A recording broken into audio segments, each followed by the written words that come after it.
Pause, then unpause. Oh, okay, they can hear us. They can hear us. Hey, everybody. Hello, everybody. Hi. Hi. I missed the whole thing. Well, you can catch Welcome it to later. class. Hope you guys studied. Who are you? Who are you? I'm dead. Oh my God. Well, spoilers. Oh, sorry. Spoilers. Oh my god. Dead. Hello, welcome Hey, guys. everybody. For today, all the girls have been rolled for inspiration, but this inspiration is actually for you guys. Wow. For either if you want to join Fate for the first time and have an easy way to catch up, or if you've been with Fate for a while and you need a quick refresher, we hope this inspires you to give Fate more of a chance for our 60+ episode over 2-year campaign. That's a little bit of time. Just a little bit of time. But we took a lot of Played breaks, for a while. though. Yeah. That's between. true. Yeah, we did take a lot of breaks. Episodes is watchable in one sitting. Yes. Yeah, exactly. Definitely. You just have to sit for a really long time. 4 to 5. You can finish it in like a month or 2 or 3, I'm sure. Yeah. Yeah. Stay awake. The girlies have worked so hard summarizing all 60 episodes into one long document that we will take turns reading, and that way you guys can get a chance to kind of figure out what happened in our campaign. And also, this will be on YouTube and hopefully the wiki later on for further review. Yeah. Yippee! Yeah. So teach me, Fate girlies. Yay. Should we all do like a group? Teach me, fake girlies. I don't know Oh, if we God. can sync that up. I don't even know. I Okay, can guys, sync okay. it up in post. It's Yeah. cute. Okay. All right. Okay. Wait, what? Sorry, what's the line again? Teach me, fake girlies. Okay. Who's counting us? All right. Like, 3. ready? Oh, 3, Yeah. 2, 1, go. Teach me, fake fake girlies. That was. That was great, You right? did good. Yeah. Do I get a gold star, please? Yeah. It means the world to me. Yeah, Chelsea did a good job. This Yeah. is like a participation-based Can we have class, a little right? sticker with a Yeah. star on it and a biscuit? Yeah. Biscuit. Can it say you tried on it, please? Biscuit is crazy. I mean, like a cookie. You know, like a little biscuit. Dry ass There will cookie. be a test later on, but not for you guys, for us, because after Yeah. we recap everything, we're gonna play Jeopardy and see how much we remember. Oh God. Probably won't be that For bad. memory. It'll be Yeah, fine. Jeopardy. It'll be Because our okay. memory's in jeopardy. Huh. And there's a prize that I Multi missed has you not so named. much. Oh, okay. Just try not to sound too excited, Monty. I Yeah. know. Yeah, multi. I know. It's crazy. Let my wife speak. I miss her Thank jokes. you. I'm being bullied in school. Always. I'll What's- protect you. Whoa. Get behind me, queen. What order are we going in when it comes to this recap, guys? I will be starting first, recapping episodes 1 through 10. Do we have to do intros? Are we doing intros? Yeah, should we do like a short Oh. introduction? Just Oh, like 1 or 2 yeah. sentences? Uh, About a character. sure. Why we're here. Just be like, I'm this character from here. Okay, that's fine. If we do like a Okay. recap, it would be kind of nice, yeah.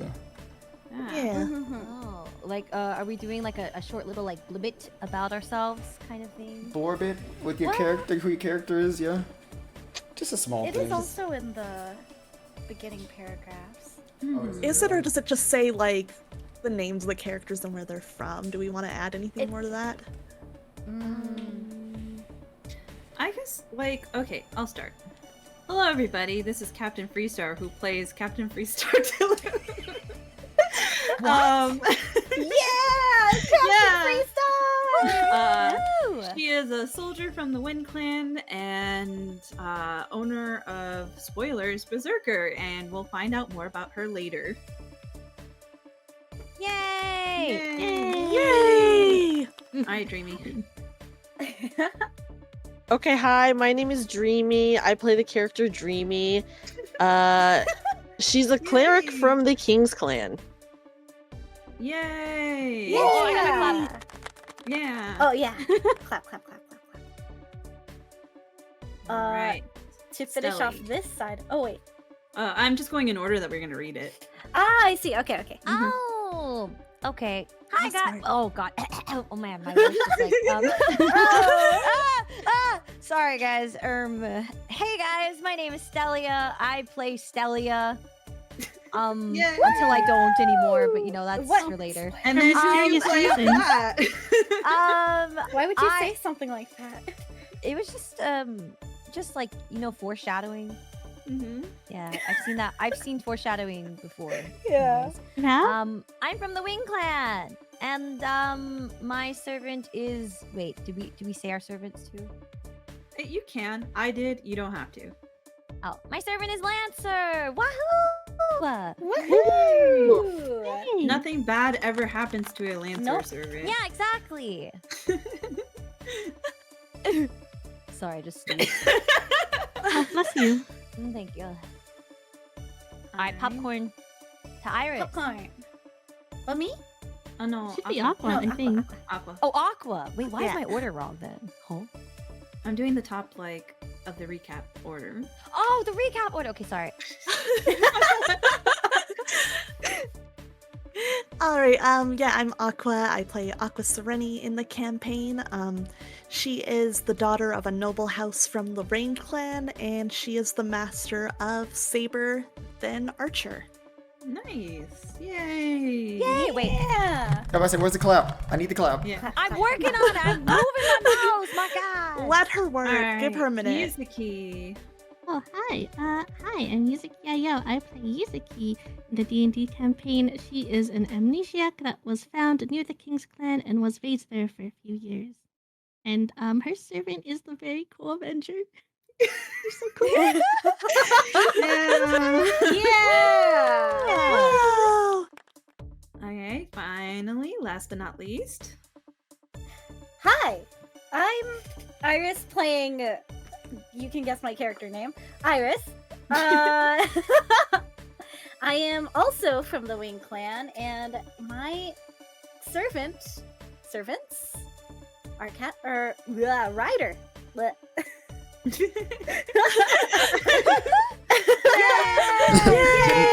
You nailed it, kid. You nailed it. Thank you. Thank you.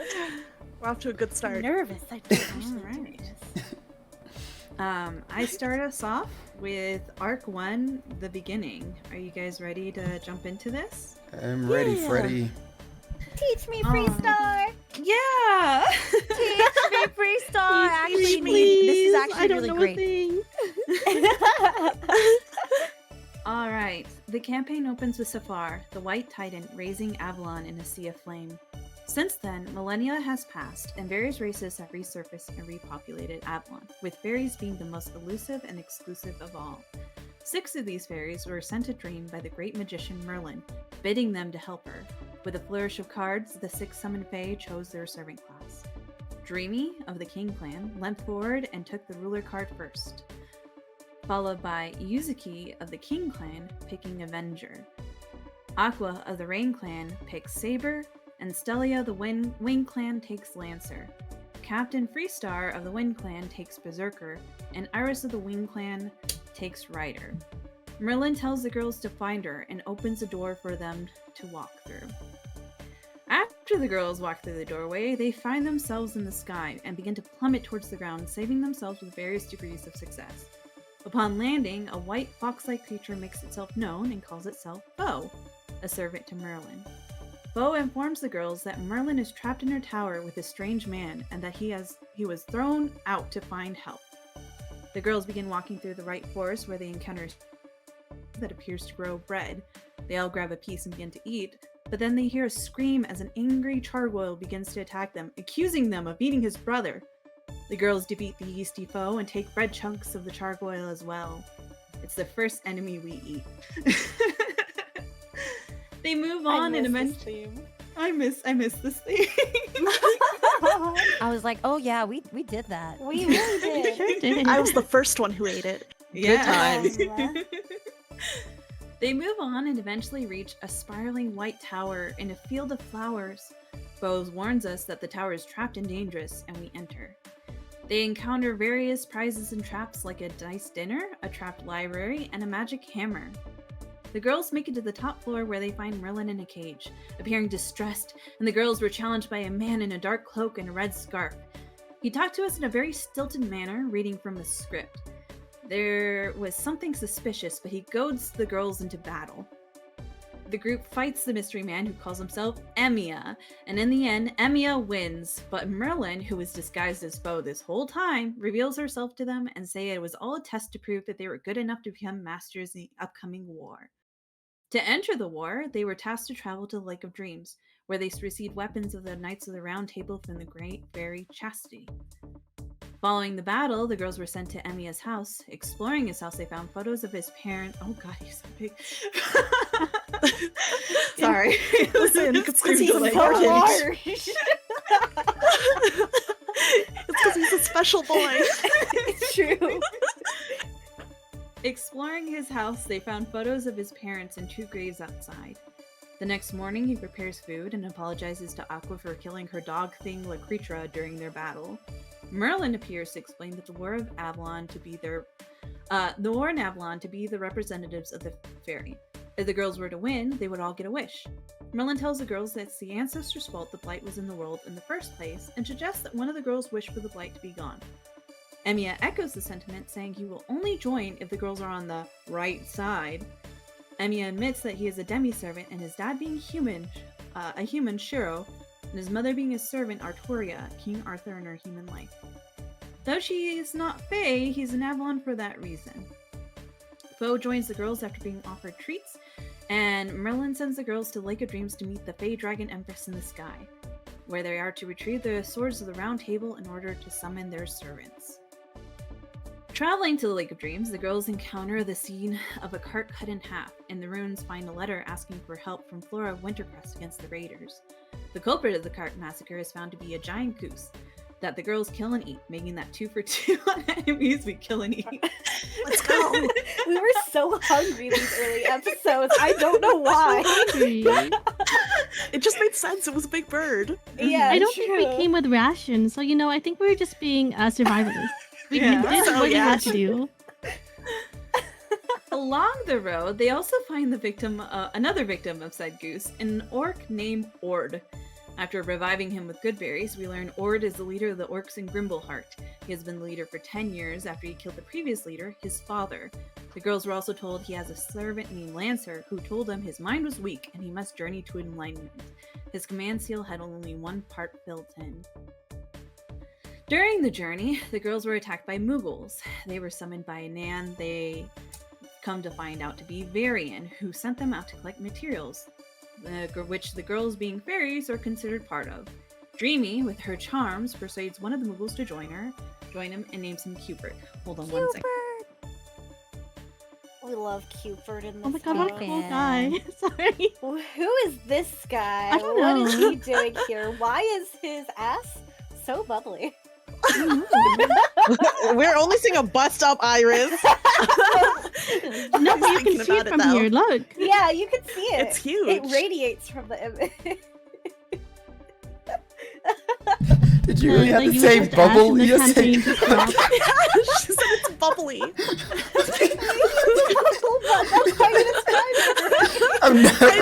I've never heard someone heard that call. before, Yeah, but someone I call like it. someone's ass bubbly. Like, We That's the first time for everything. all right. I regretted it as soon as it left my mouth. No, speak your truth. True. Okay, sorry about the delay. Don't worry, you're good. The girls travel to Pippin and see some suspicious orcs leaving and follow them to their hideout, where an encampment of orcs lay in wait with a sprite in the cage at the center. The girls, minus Dreamy, attempt to sneak into the camp unsuccessfully. I was the only one not Wonder captured. why Dreamy didn't accompany us. I was the only one not She was- captured, guys. She was Her jangly. armor was so clinky. Yeah. Well, I Stars. stealth. My armor had at that point negative stealth. Yeah. Mhm. While interrogated, Freestar attempts to bring up Ord's name as a friend, only to backfire when the orcs say how much they do not like him, as there is a war within the orcs, and they hate the direction of Ord, and don't want to play nice with the elves, and that Ord was attempting to negotiate with. Inside the main tent, the orcs had a camp with markings on it leading to various points of interest. The orcs said that they want to know how to break down the barriers around the fairy clans in order to raid the clans, as fairies are worth a lot on the black market. The Riverside Raiders have been collecting different beasts of the forest and were planning to take over Pippin. The girls fight the orc raiders with help from Emiya, who released a powerful blast of arrows that kills all the orcs, and the sprite, unfortunately. Aqua killed the leader of the camp afterwards and became the new leader. However, it didn't matter, as the girls released a giant dangerous hound to kill the survivor against Stelia's wishes. I hope he's doing okay. I wonder what he's What was that noise for, Stelly? Nothing. Nothing. You're just sneezing Okay. again. Yeah. Oh, Bless bless you. you. Yeah. Y'all need girls more have blessings than me. Oh. Oh, hell. The I'm girls sorry, have a Avis. party in Pippin as thanks for helping against the orcs, where they get a letter of recommendation for Wintercrest. In a happy mood with Yuzuki and Stelia performing, Dreamy meets a young man with hair in his face that refuses to tell her his name and fakes the name Robert. Yuzuki and Stelia say they're married, so he doesn't mess with them, but he still tips Yuzuki, calling her Safar, before leaving without any more information given. Traveling We are to the married. True. Canonically married. It has been brought up. Canonically. Yuzuki also is married to all of the girls. Canonically. Oh, Yeah. canonically, yeah. She has so Canonically. many hands, and she's holding all of them. Traveling to the Crystal Lake, the girls encounter footsteps leading in the same direction, burning the forest with ooze similar to the Blight. The girls make their way to the Lake of Dreams following a skirmish with summoned creatures, and only one casualty, Bo, who was revived. Entering the cave, the magical energy is overwhelming, threatening to burst out of the girls' magical circuits.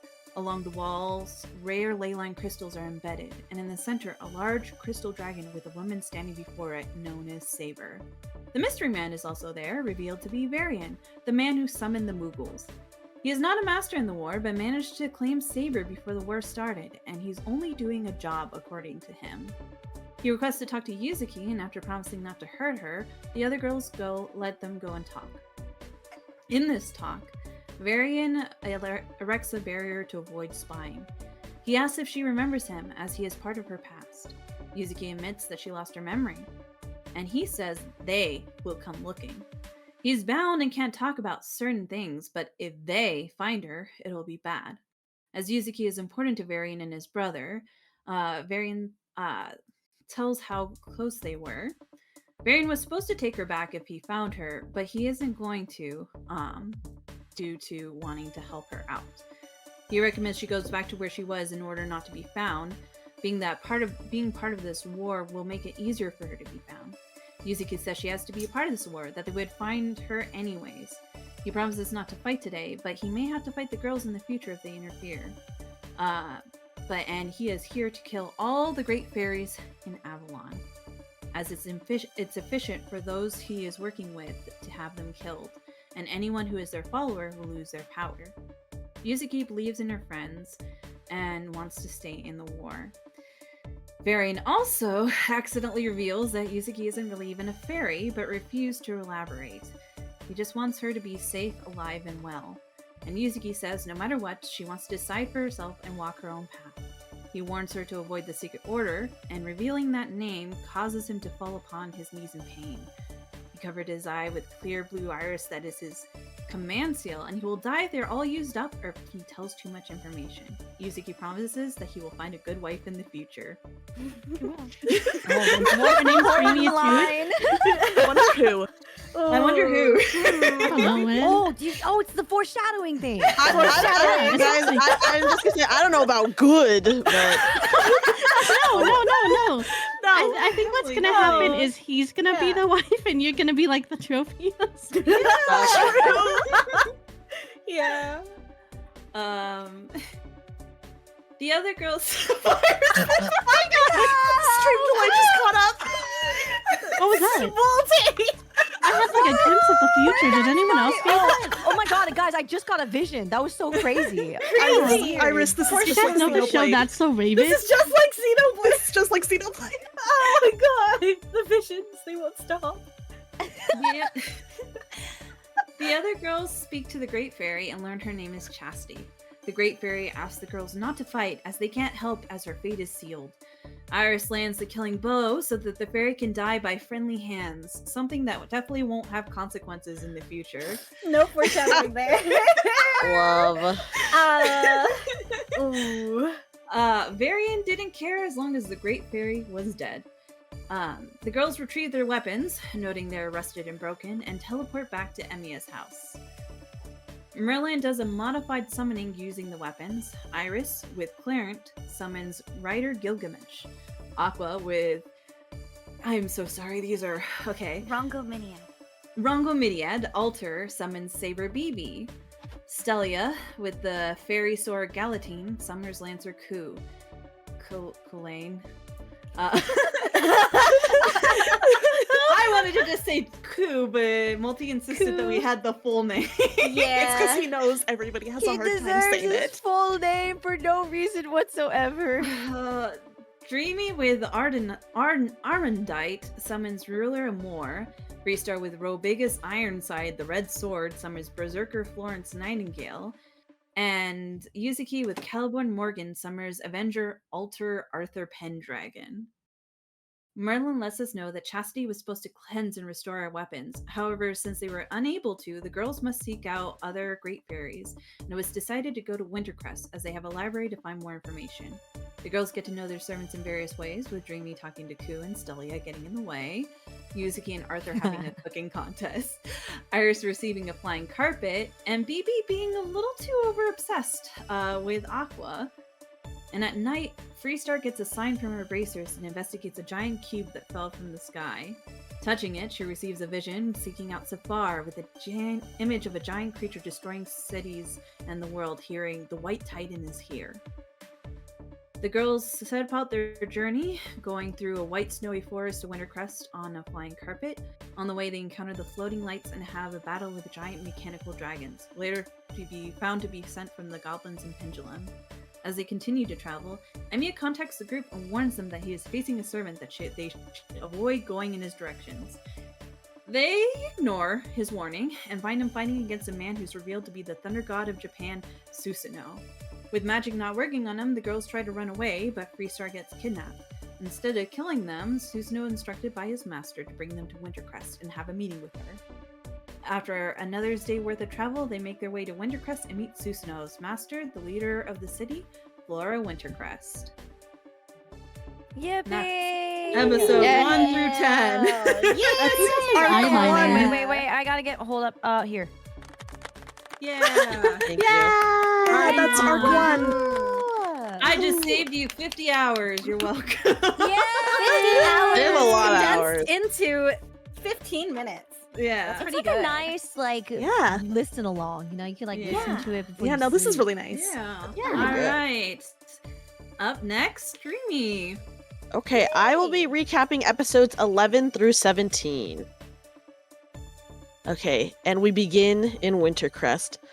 Flora is, who we just met, you guys just found that out, is very suspicious and hostile to the party, but allows them into the city after confiscating their weapons. And they have a meeting together where they sign a formal contract allying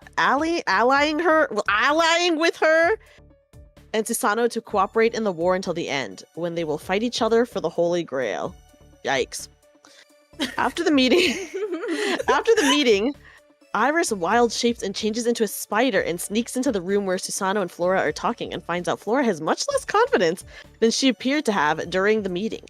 Iris decides to reveal herself to them and begins forming a genuine friendship with Flora after promising to keep her secret and offers Flora one of her command seals. That was a crazy move, Iris.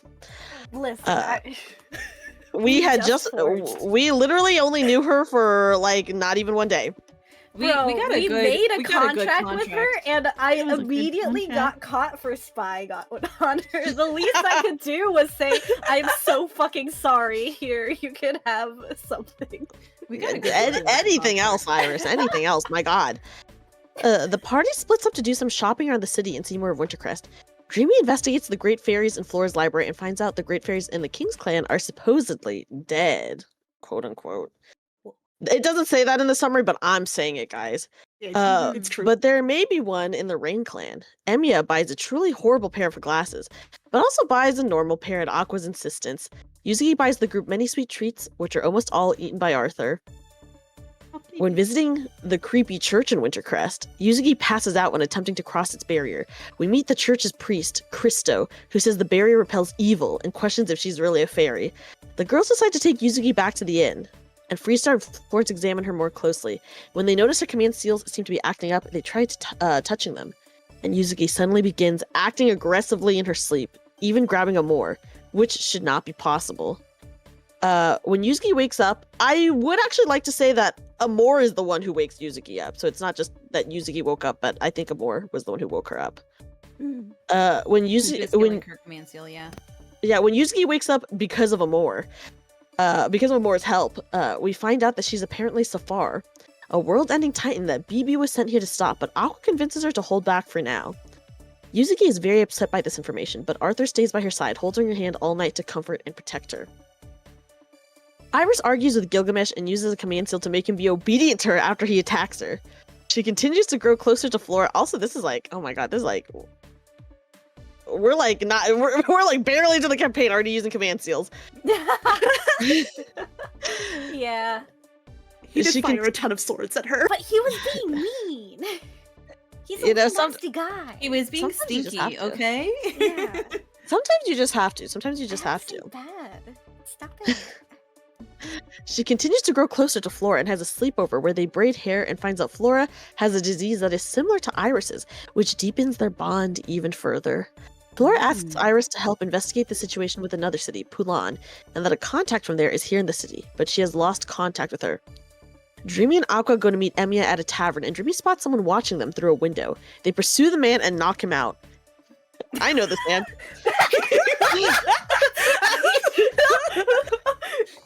Oh no. I just had a foreshadowing moment.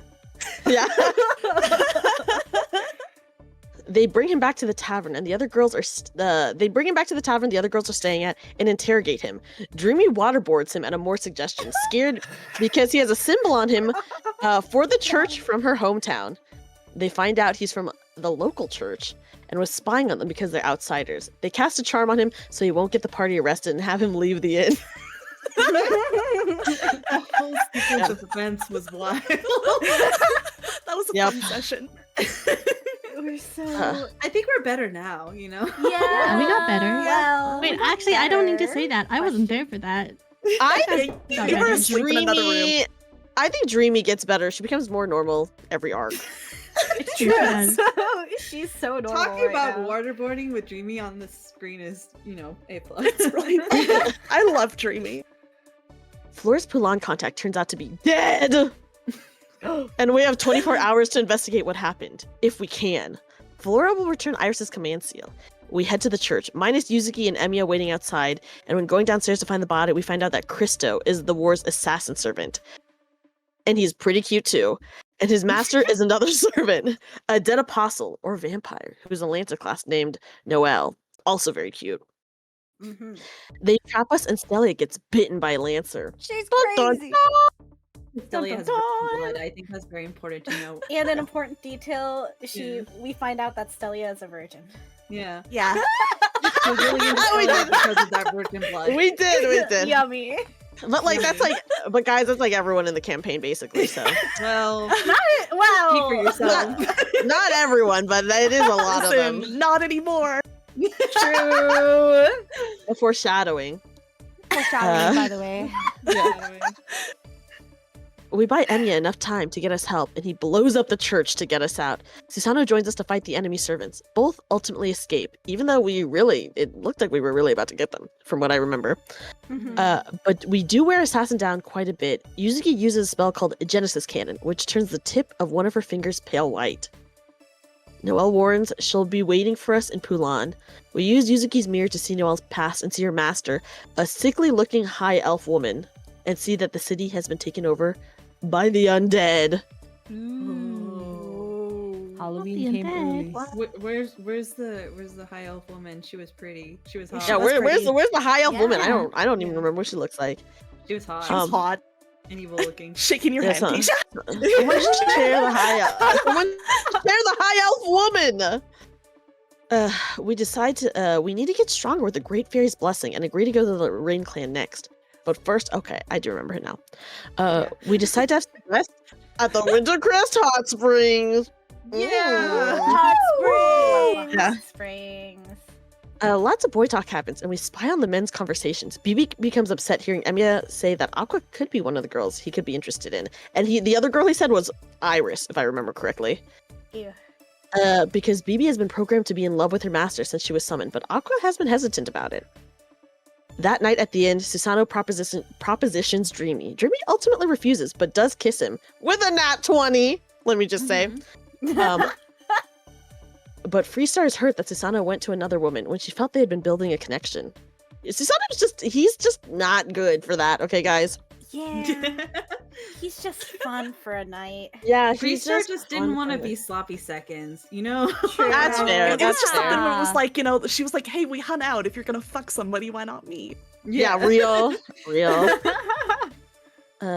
Later that same night, BB has a "What are we?" conversation with Aqua, and it goes badly.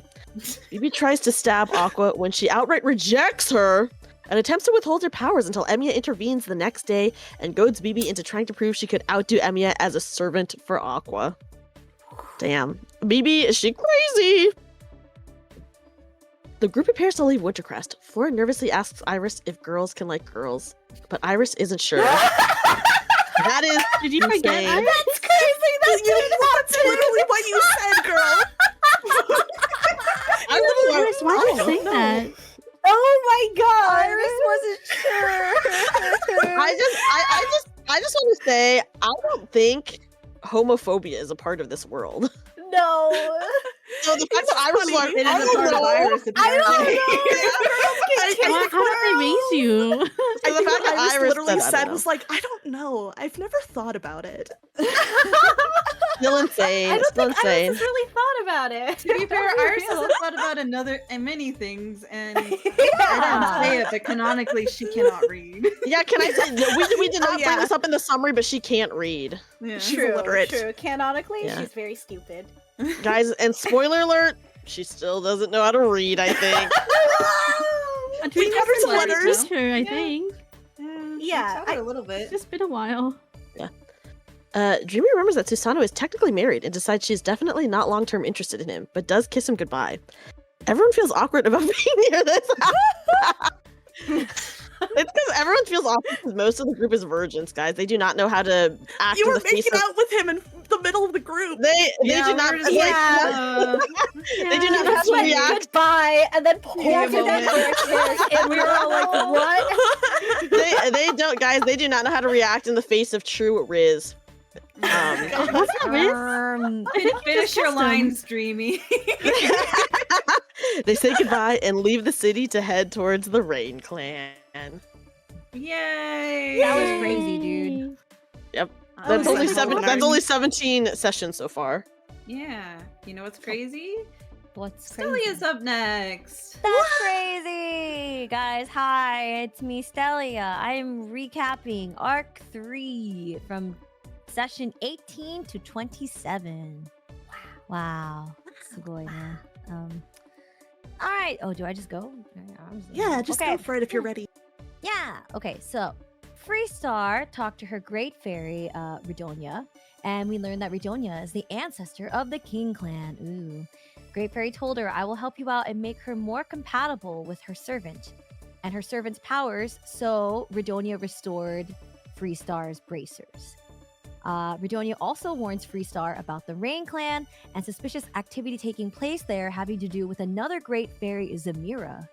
Redonia warns that Zamira is very coddling of the Rain Clan, and none of their siblings, the Great Fairy siblings, have seen or heard from Zamira in a while.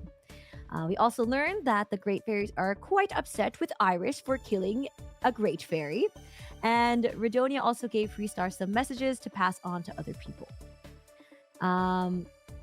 We discussed about the status of the Blight. Vivian wants to find the source of the Blight, which started at the tail end of the Cardinal War. The Blight's magic properties remind Redonia of her siblings that were sealed in a weapon. Iris also has a dream talk with Gil where he told her to do better and told her he had great expectations for her. And we find that both of them are on a bit more common ground, and Gil's a bit more cooperative, guys. Isn't that incredible? Is this Oh, also wow. foreshadowing? I have a detail to interject for the weapon. The siblings, I think she stated, were Helio and Albedo, who were thought to be dead from the Church of Malevolence. Yes. The Normal Church name of for a church, Malevolence. by the way. Yeah, very trustworthy. Yeah, super normal. I go there every Sunday. Don't go Yeah, there, my it's wife. Sunday. Yeah. Don't go, please. Okay, so then continuing onwards, Aqua went to train with Emiya, who woke up really early. Merlin appeared and allowed Emiya to get his noble phantasm back, which was previously sealed away and restricted due to overuse, causing Emiya physical pain and changing his hair and skin color. He practiced his noble phantasm with Aqua, who did good. And Emiya also gave Aqua one copy of his noble phantasm to use through his special tracing ability. And then Emiya left to go do some recon. You go do that, Emiya. After that, Bibi decides to leave the party, heading to the moon to review the files of one of her daughters because she wants to understand why Aqua likes Emiya so much. As Aqua and Freestar are walking back, they notice the forest is full of webbing, and they find a corpse that was mutilated for unknown reasons before returning to camp. Uh-oh. Spaghetti. What? Someone made a comment. Or whatever. The party regroups and is flying over trees using Gil's carpet when they see black figures darting between the treetops. They encounter the legendary god from Journey to the West, the six-eared macaque, who appears to be an evil manifestation of Sun Wukong. Thank you. I really practiced for that. Dreamy uses her servant ability, True Name Discernment, to learn about the macaque's past. We fought some spider riders, and Dreamy used questionable techniques, scarf, to capture a hostage. You guys remember that? That was a little crazy. I remember. She choked him. We You know we what? we got a hostage. I just thought I killed them, but whatever. No, we You had hung one. him from a tree and we questioned him before he. Yeah, Okay. we wanted to question one of them, so Yeah. we Okay. During the battle, Foe died again, but is revived using Dreamy's Revivify spell, and he becomes Iris's mount. Wow! Yuzuki also uses her Genesis Cannon spell, but her hands are now all white. Uh-oh. The macaque wouldn't say much other than he was after a girl from the Feather Knights, who is kidnapped from Cornwall and is currently trapped in a rat hole. The macaque and Yuzuki agree to interrogate the hostage, who reveals the location of the cave, where this girl is probably located. Eventually, the party decides to work together with the macaque to rescue Ciela, the mentioned girl. They discover that Ord is his master, and the macaque is a lancer servant. As the party is walking towards the cave following the macaque, Dreamy hears Amor speak to her in her mind, telling her to talk with the macaque. And along the way, the party eventually has to stop halfway to rest. As the party is resting, Dreamy volunteers for the first watch. Iris is suspicious and decides to follow Dreamy out of concern. Bibi appears to talk to Aqua and tries to convince her to kill Yuzuki, but Aqua says no, as she should. As Dreamy takes the first watch, she walks off with the macaque. Iris wild shapes into a rat and tries to follow, but is caught. And the macaque knocks her out in one blow, I think. That's what happened. Amor tries to suggest an alliance with the macaque and Dreamy. Dreamy refuses to betray the party. Amor becomes extremely upset. And by extremely, that is like a very big summarization of lots of choice words and feelings. Dreamy and Amor have a huge argument where Amor tries to unalive herself in Minecraft. Guys. Dreamy stops her with her command seal, and Amor decides she does not want to help Dreamy with her powers anymore. Dreamy wants to leave the party, but the girls convince her not to in the end. After resting, the party heads towards the cave. Iris and Stelia go invisible to fly and scout above the guards. Yuzuki does a performance and tricks the guards into thinking she's wounded, but it fails, and then there's a big fight. Yuzuki uses her mirror and sees a woman with white hair and skulls in her hair and a purple woman with purple wings. But who are they? Who could they be? After they beat the guards, the group realizes they are standing within a bounded field causing exhaustion. The macaque says we should probably take care of that, and he knows the source. One to the left and one to the right of their location. The party decides to go west to the left, and the macaque goes east to the right. The party encounters a silly skeleton guy who attacks the party with really bad jokes. We find a little girl who is being used as a battery to power the sigil. The party defeats the skeleton and destroys the sigil, but the girl dies in the crossfire. And Dreamy, very reluctantly, mind you, brings her back. Thank you. No problem. We remember to include that. Thank The you. party doesn't know what to do with the girl, so they leave the familiars outside to watch her. The party then goes inside the cave and tries to stealth, but does so quite badly. The macaque instigates a fight and watches while the party fights a bunch of drow spider riders. And the party eventually also finds a table with information, a book, and vials related to witchcraft. The party continues to explore the cave and fights more spider rider drow. They dodge traps, find various items, steal things, yada yada, put things in their bag of holding. Man, good bag of holding. R.I.P. bag of holding. R.I.P. Oh, Foreshadowing. bag. Oh. Foreshadowing for the bag. After finally reaching... Foreshadowing. No, We haven't foreshadowing. gotten to it yet. That's the joke Listen. of foreshadowing. It's the bit multi. Kill a little this guy. Also, can I Oh say the my. macaque was a bitch and he also destroyed Iris's carpet? Oh, yeah, he did. Oh my god. So we have to yeah. walk everywhere now. Man, that was a good carpet. It was such a good carpet. And Gil was pissed. Alright, after finally reaching the suspected location of where Stelia's friend is, the party speaks to a skeleton spider thing who turns into a servant who they later discover is Castor. Castor accuses Lancer, the macaque, of being berserker and kills his doppelganger, and the party discovers his body was not real. Oh my god, look, hot crazy lady, guys. There she is on the Whoa. screen. Whoa. Oh my god. Oh. Oh, her. Her. The party talks a bit with Castor, and Dreamy flirts with her. Amor almost decides to join Castor, but through friendship and apologies, Amor decides to stay with Dreamy. Castor is working with the Blackwing, and she wants to cause chaos throughout Avalon, but her master isn't in the Blackwing and is on a very different page than Castor about chaos. She is keeping an eye on all the goings-on in the war. Eventually, Dreamy makes a deal with Castor about a date. The party rescues and finally meets the Feather Knight's second-in-command, Ciela. Ciela! Woohoo! The party wakes up the little girl who runs away scared of them. The little girl that we left with the familiars outside. Eventually, they figure out her origin story using Yuzuki's magic mirror and discover she is a homunculus. The party names her Fee and discovers she can use magic because she's a homunculi. Very handy. Bibi returns from the moon cell and tells Aqua that she understands why her daughter loves the heroic spirit Emiya and proceeds to try and woo Emiya and to tell him about both of their feelings, but eventually agrees to keep it a secret as Aqua does not want to confess to him yet. The party catches up to Emiya and finds a wounded Feather Knight named Isaac, and Freestar patches them up. They learn that the leader of Grimbleheart made a deal with the Feather Knights that they'd save Ciela in exchange for information. But when on the rescue mission, they were ambushed by the Blackwing, so they lost contact. In addition, learned that the remaining Feather Knights were in a bunker beneath the now-destroyed city of Cornwall that was being patrolled by robotic mechanisms sent by the goblins of Pendulum. The party uses a distraction and stealth to enter Cornwall past the clockwork mechanisms. Eventually, they make it to the underground tunnel to regroup with Stelia's brother, Kian, and are introduced to the leader of the Oni clan, Fuji.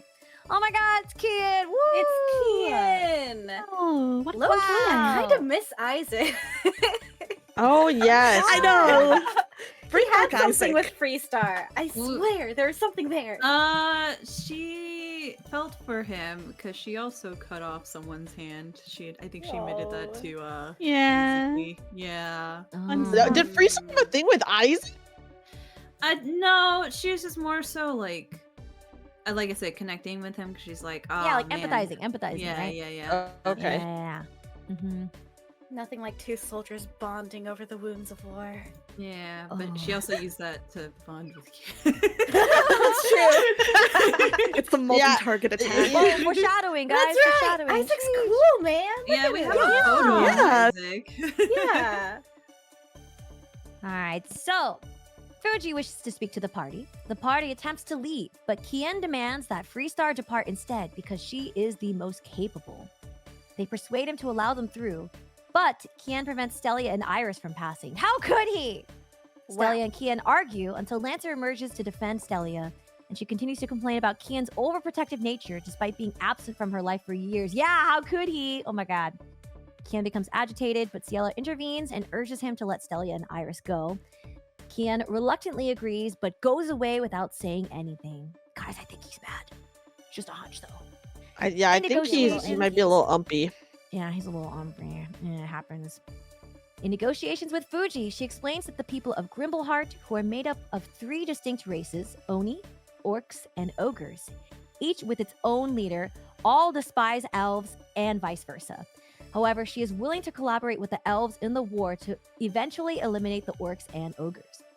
Fuji offers to assist them in escaping the tunnels and agrees to guarantee that the people of Cornwall do not become involved and are protected. But the refugee citizens of Cornwall would later become slaves of Grimbleheart. Freestar refuses. Fuji offers a new offer to help the party escape in exchange for a favor from the Wing Clan. Fuji confesses that she wants to have a child with Kian and raise him before returning him to the Wing Clan. Kian accepts all of the arrangements. Dun dun dun! Kind of crazy. She reveals that she is aware that all of the party members are masters of the Grail War and displays her portion of the command seal, which was divided by the other 2 Grimbleheart leaders. She proposes a temporary alliance to remove the Rider Servant, who is working with the goblins of Pendulum. The party explains their travels to Kian and Ciela. Kian asks for information on who killed the Great Fairy, and the party explains that Varian and Arturia were tasked to as part of a larger group, but kind of dodged the question overall. Kian says he'll fabricate a story for those looking for the party, otherwise they won't be able to roam freely. Stelia and Kian have a moment to make amends. Kian also knows the secret of the Wing Clan, but anyone who reveals it is sentenced to death. Ciela offers to say it, but the entire group agrees that no one should say it. Iris communicates with her aunt using a sending stone, who is revealed to be the Black Wings leader. Dun dun dun! Dun, dun, dun. We fought our way through the town of Cornwall. We find out Kian is really strong. And Ciela whipped a lot of hits, but she's doing her best. And Amiya provided air support using his noble phantasms. After defeating all the clockwork enemies, Iris sees a glowing weapon and an armored figure on a dragon, who turns out to be Ryder. Arthur recognizes them as Mordred, King Arthur's son, who also killed him. Iris has an odd reaction to seeing Mordred and her command seal and sword start glowing red. Mordred says they won't be attacking them today as they were tasked only to gather intel. The party then head to meet up with Emiya. The girls find Emiya after the Cornwall fight, hurt from overusing his noble phantasms. Wonder why they were sealed. Captain healed him, but Aqua and Emiya got into an argument discussing his safety over their protection. They take a long rest, and during that time, Yuzuki talks to Arthur about expressing his feelings more and to have a goal for himself. Aqua spoke with Bibi about Emiya. Bibi wanted to talk to Emiya to try and help him with his suicidal tendencies. Aqua was originally against it, but Bibi showed more concern than she normally does for others, so Aqua was willing to give her a chance. Freestar spoke with Nightingale about her worries over the others. Nightingale comforted her and told her to let the others grow on their own. Freestar and Kian sparred, a very close match. Kian revealed to have mystic eyes and nearly killed Freestar, and Freestar was given a small boost in power from her Great Fairy. They continue to travel, but are followed by a flock of crows that had the same eye pattern as Fee, and by extension, Castor. One of the crows informs Iris that they were close to Summertown and that her aunt was waiting. Thanks to Kian, the group learned that Iris's aunt is a witch and was banished from the Wing Clan. That she was the one supplying Iris her medicine that is keeping her alive, has been given partial access back into the clan after her exile, and is the leader of the Black Wing.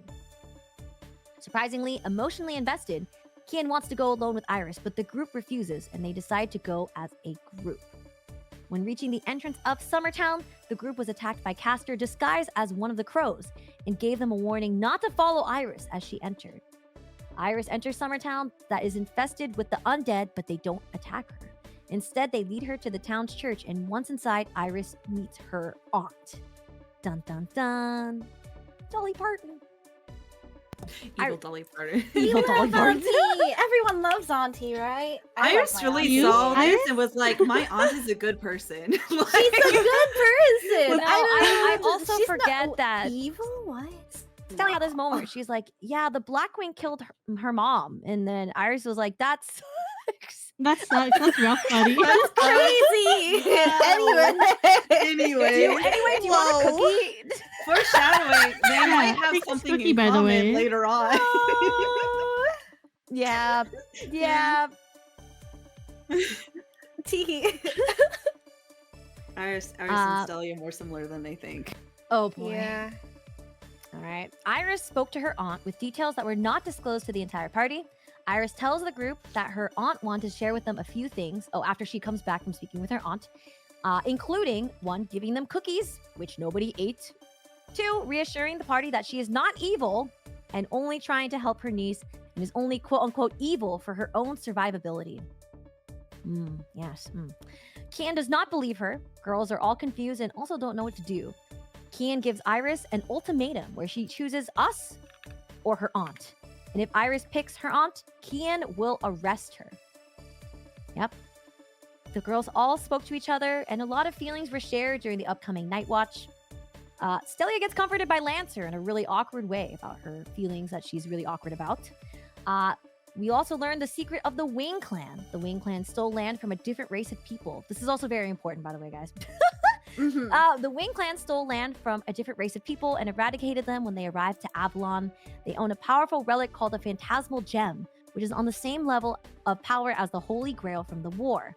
Iris's aunt unlocked 1/10 of its power and used it to protect the Wing Clan, but then she was banished for it for knowing too much. Iris's grandmother was also a witch and possibly used black magic to touch the gem and unlock it. But ever since then, the gem has been dormant, and the Wing Clan is working to try and bring it back. Yuzuki's mirror is used to figure out how Iris's medicine is made.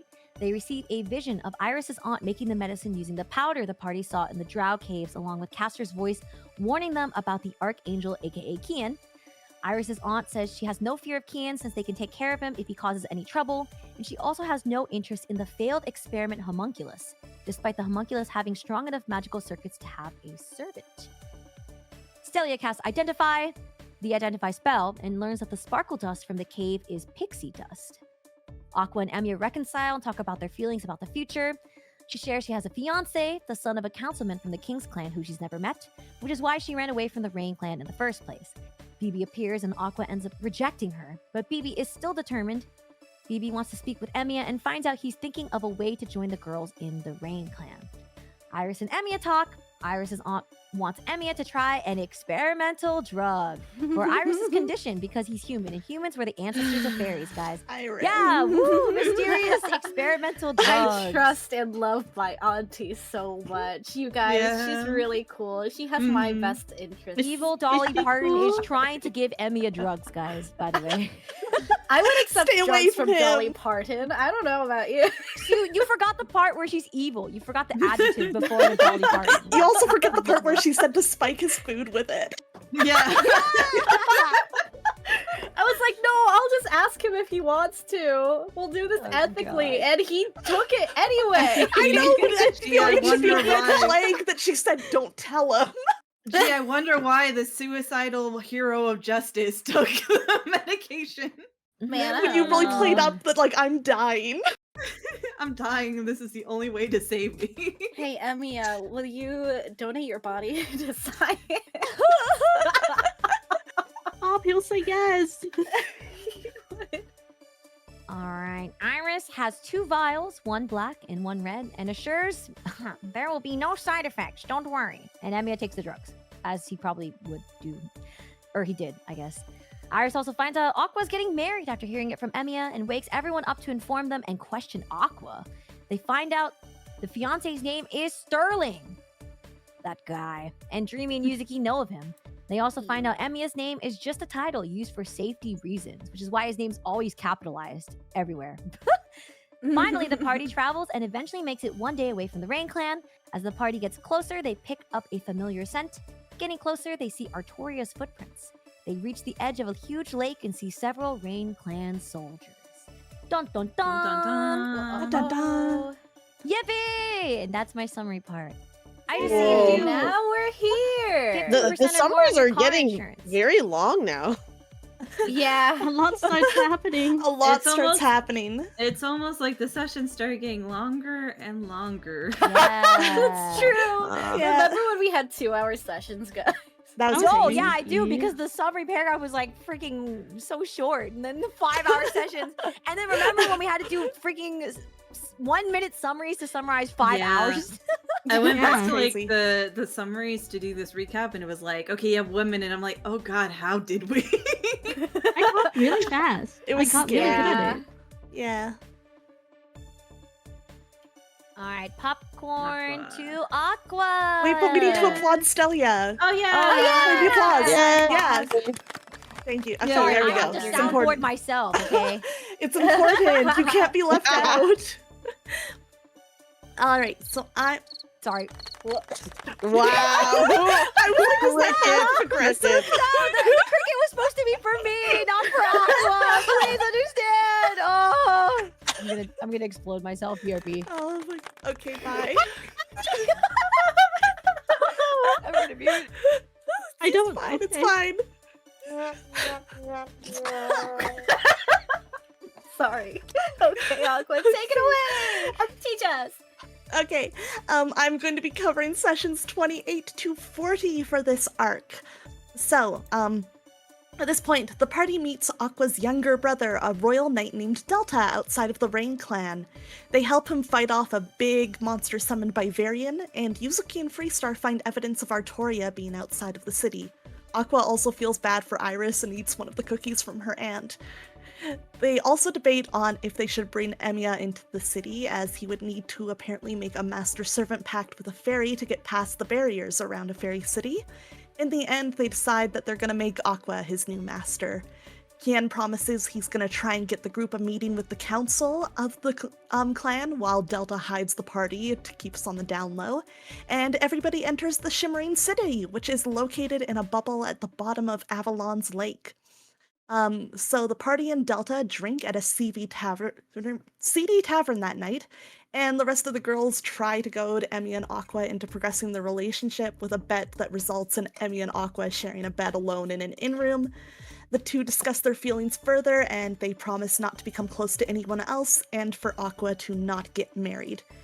BB overhears this conversation, and after speaking with Lancer, she decides to, in his words, take herself out of the war, which leaves Emiya as Aqua's only servant. The next morning, Rain Clan soldiers march into the tavern, which are led by Aqua's father, Arledge, a councilman in the Rain Clan.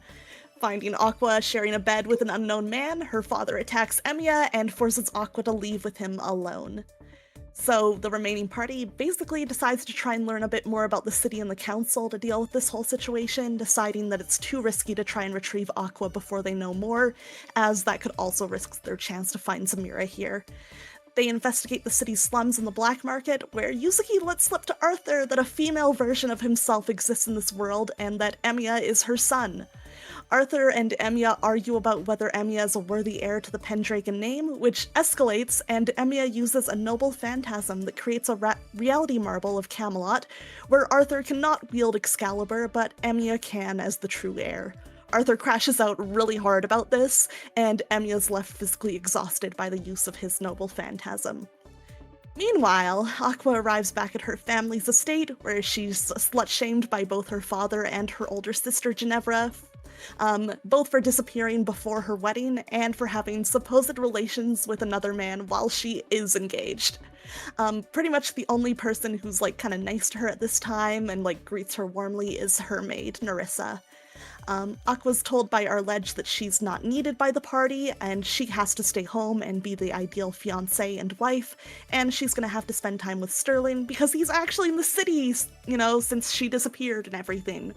Her father then blackmails her by threatening the party's lives, which forces Aqua to agree to his terms.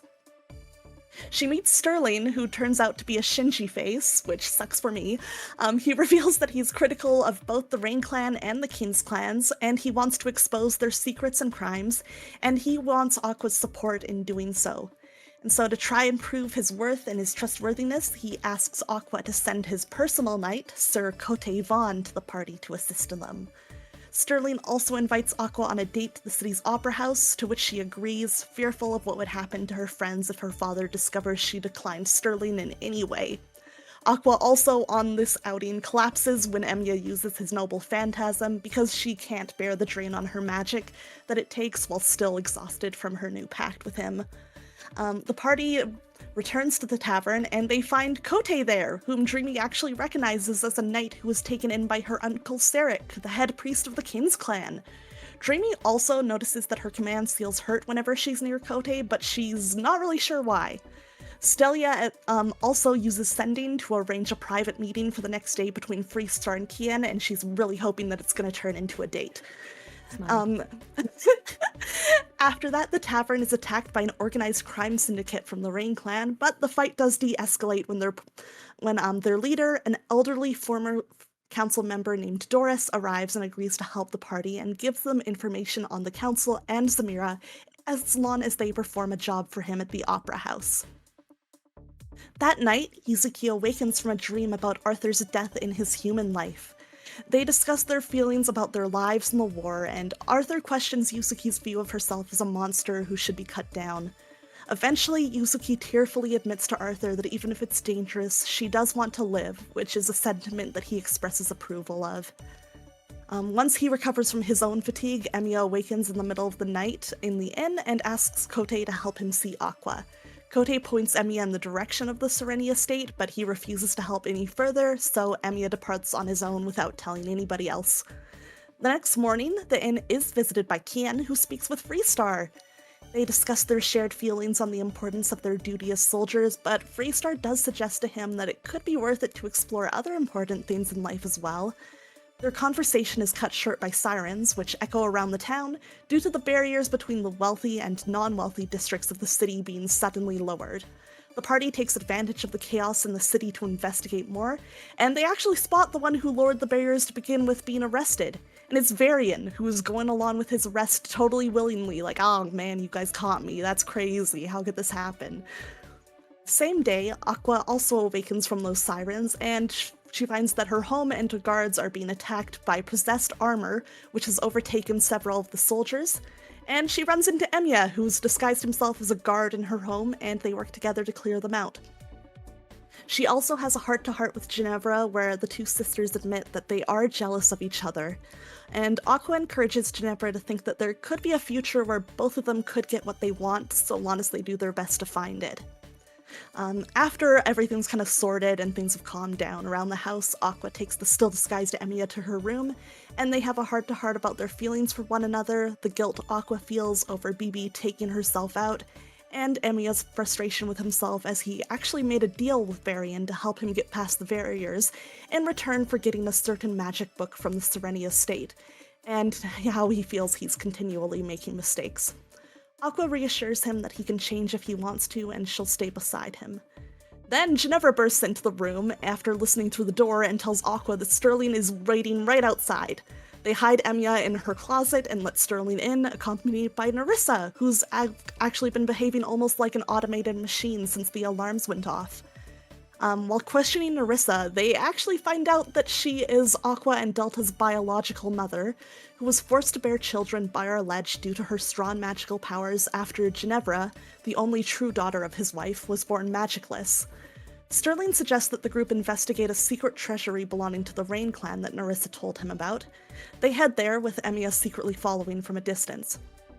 Aqua does find the book that Varian asked Emiya for in this treasury, and after reading it, she temporarily gains magic to see people's true appearances, and through this she finds out that Nerissa is actually a part of the Great Fairy Zamira, whose body has been imprisoned by the Rain Clan Council. Ginevra also questions why she can see some things, like a giant magic crystal over the city, that only those of Zamira's bloodline should be able to, despite being the only one of the Syreni siblings who's not her child. The sisters decide to leave the treasury, and after separating from Sterling, they send Emiya back to the rest of the party. The next night, the party meets with Aqua at the opera house, and we all get to wear some fancy outfits. Woo! Woohoo! Yeah, everybody change your foogies. Outfits. Whoa. Whoa! What kind of fancy today. what kind of fancy outfits do we get?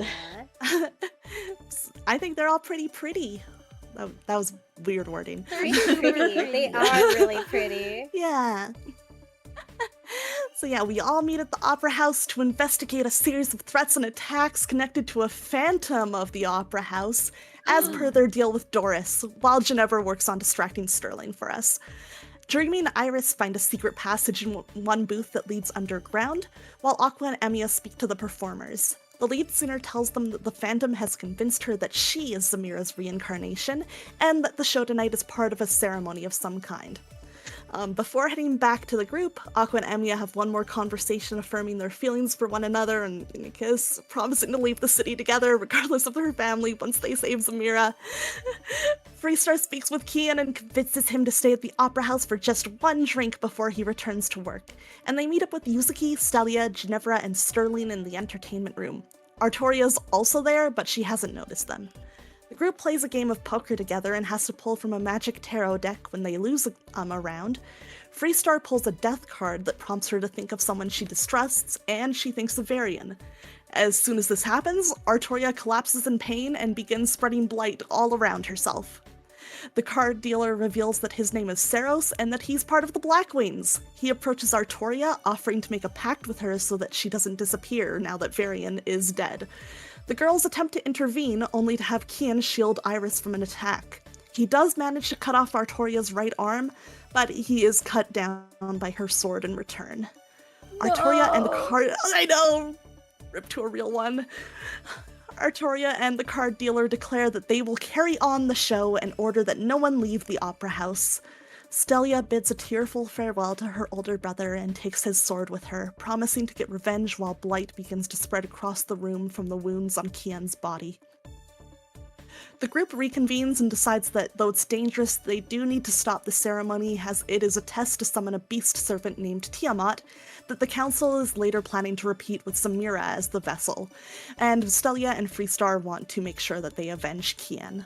Gilgamesh speaks, offering to just this once allow the party to use some of his least valuable treasures to prove that he is a stronger servant than Artoria, asking that in exchange, Iris needs to make a decision soon about whether she will continue to side with her I thought aunt I or was not. free, man. I was just like, oh, Kian's dead. I don't have to make a decision.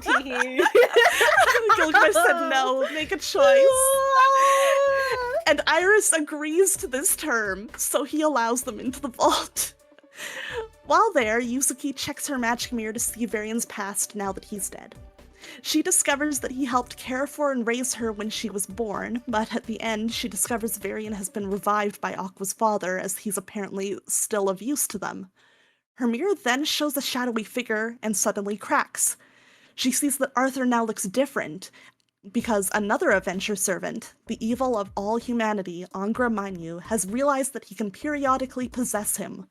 Angra wants to be Yuzuki's new friend and shares information with her, that the Secret Order is planning to use him to corrupt the Holy Grail and spread blight across Avalon to punish all the fairies. To do this, Angra needs to take control of his true vessel, not Arthur. Angra says the vessel is in their group, but he can't tell who it is in the crowd. Yuzuki reluctantly agrees to speak with Angra periodically in order to get Arthur back, and she shares all of this information with the rest of the party, though we decide to table it for now because that's a lot and we're already dealing with a lot.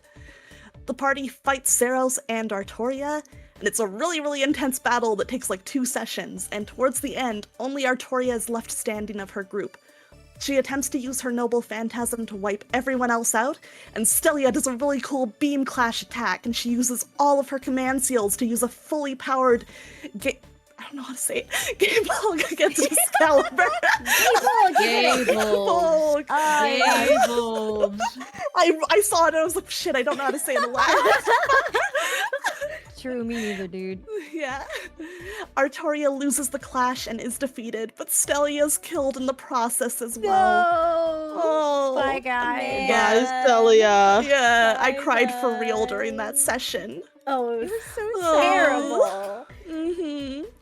She meets with Kian in the afterlife, and Ku thanks the party as he disappears. The party mourns Stelia, and we give her body to Ciela, who, takes it back to the Wing clan with her. Oh, bye. It was rough. Bye. Stelia!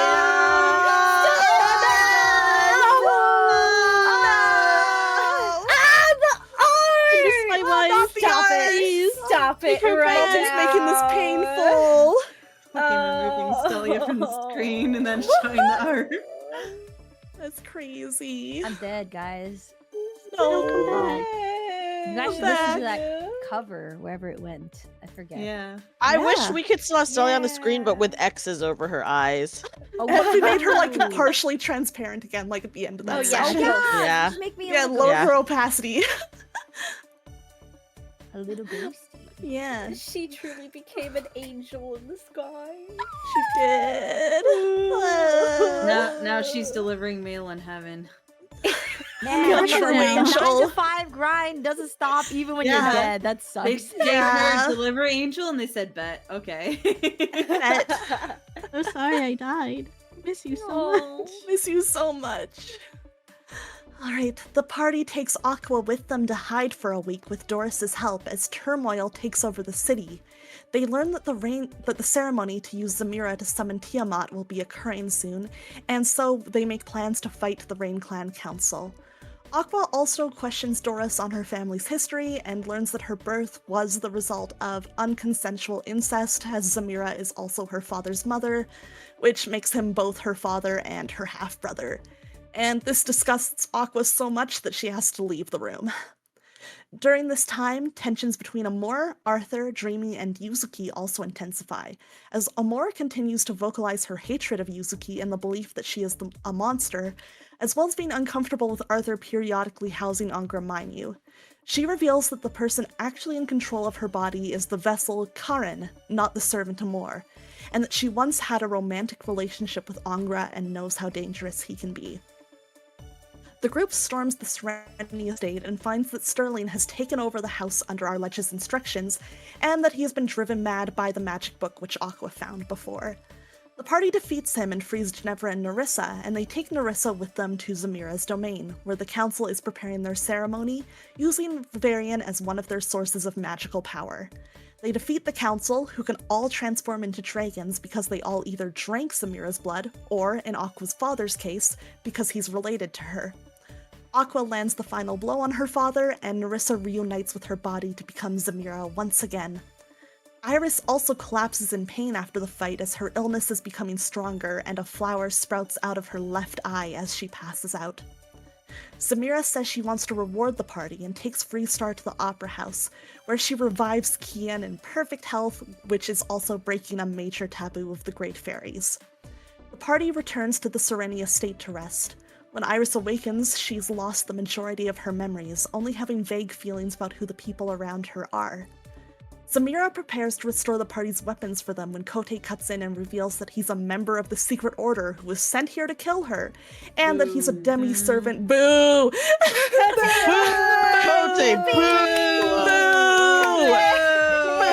We love Kote here at ZeroXP. Yeah. Wait, what did you say? Oh, look at him! Iris, what happened? Iris the switch my. happened. Boo! What? Sorry. I mean, Betrayer! Boo! I'm seeing this trend of with Iris here, you know. It's always the mysteriously evil characters, right? Yeah, it seems like that's something she likes, huh? Iris You tried to just kill my mom! Iris just loves people that are mean to her. No! His Gilgamesh was mean to her and she loved him. Kote's mean to her and she loves him. Well, You know. Flora's not mean to her, at least, you know? Flora's very Flora's nice very to you. nice. Sorry, I should say IRL Iris. My bad. Ah. Okay, What do true. you mean? No! I mean, babe, no!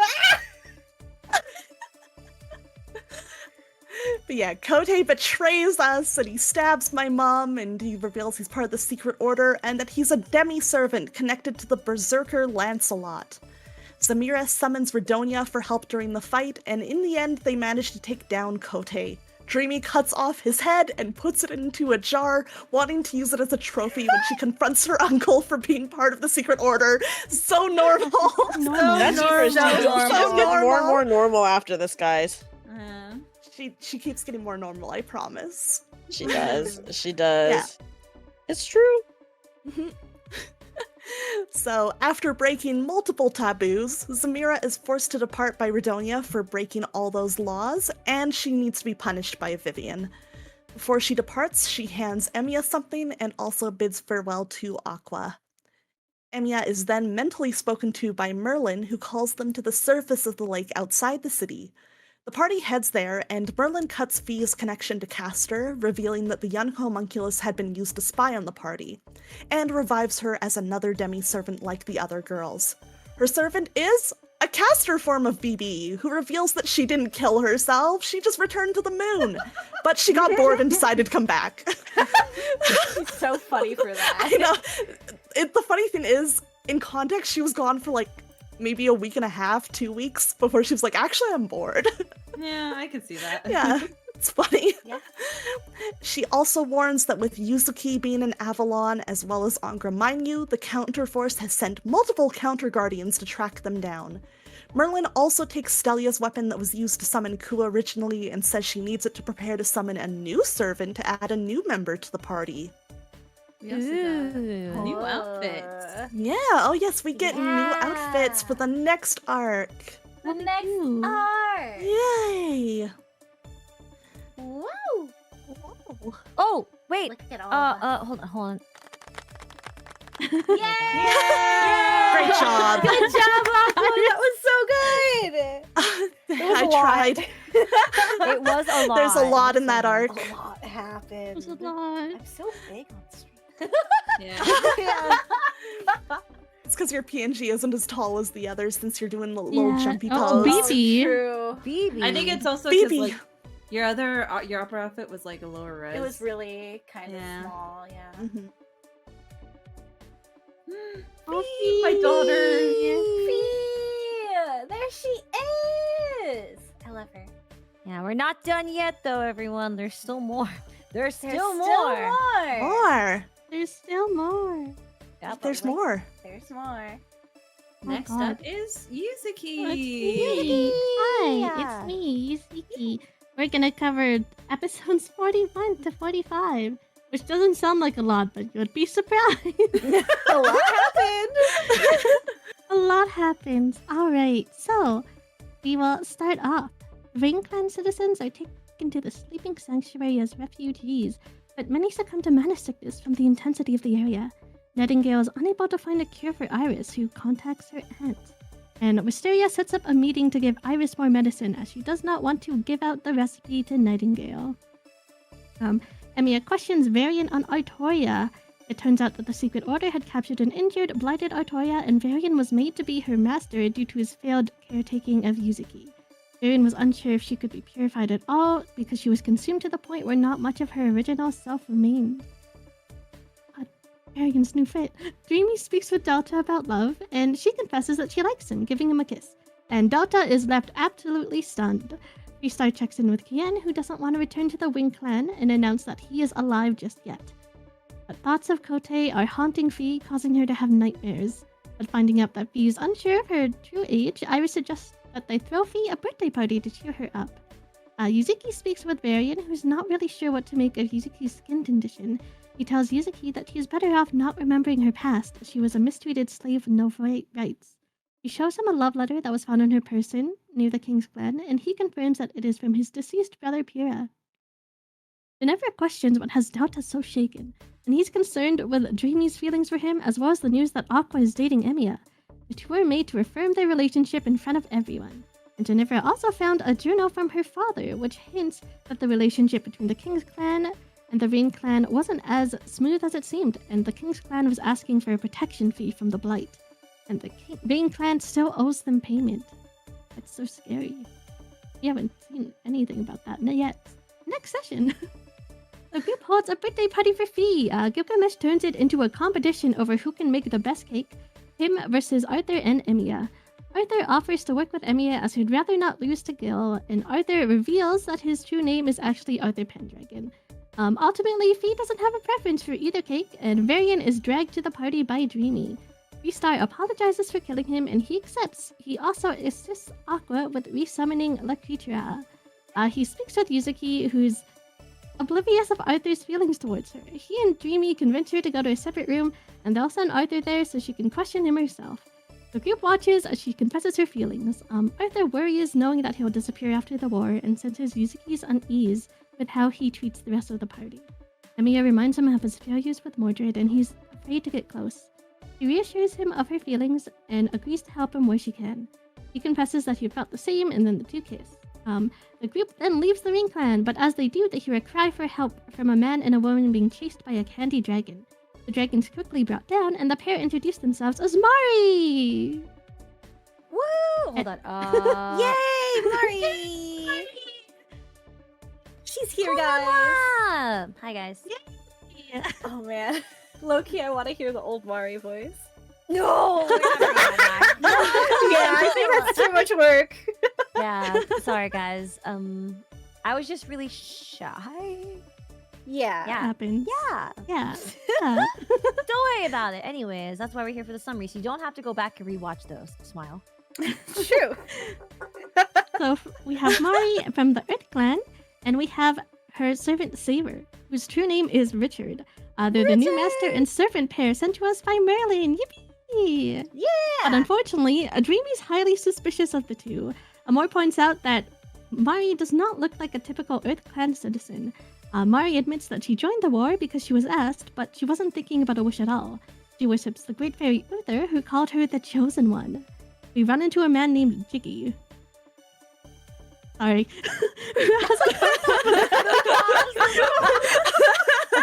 Okay. I was just like, that can't be right, but I wrote it, so it must be. No, it was right, because I remember in session we were all like, Jiggy? Really?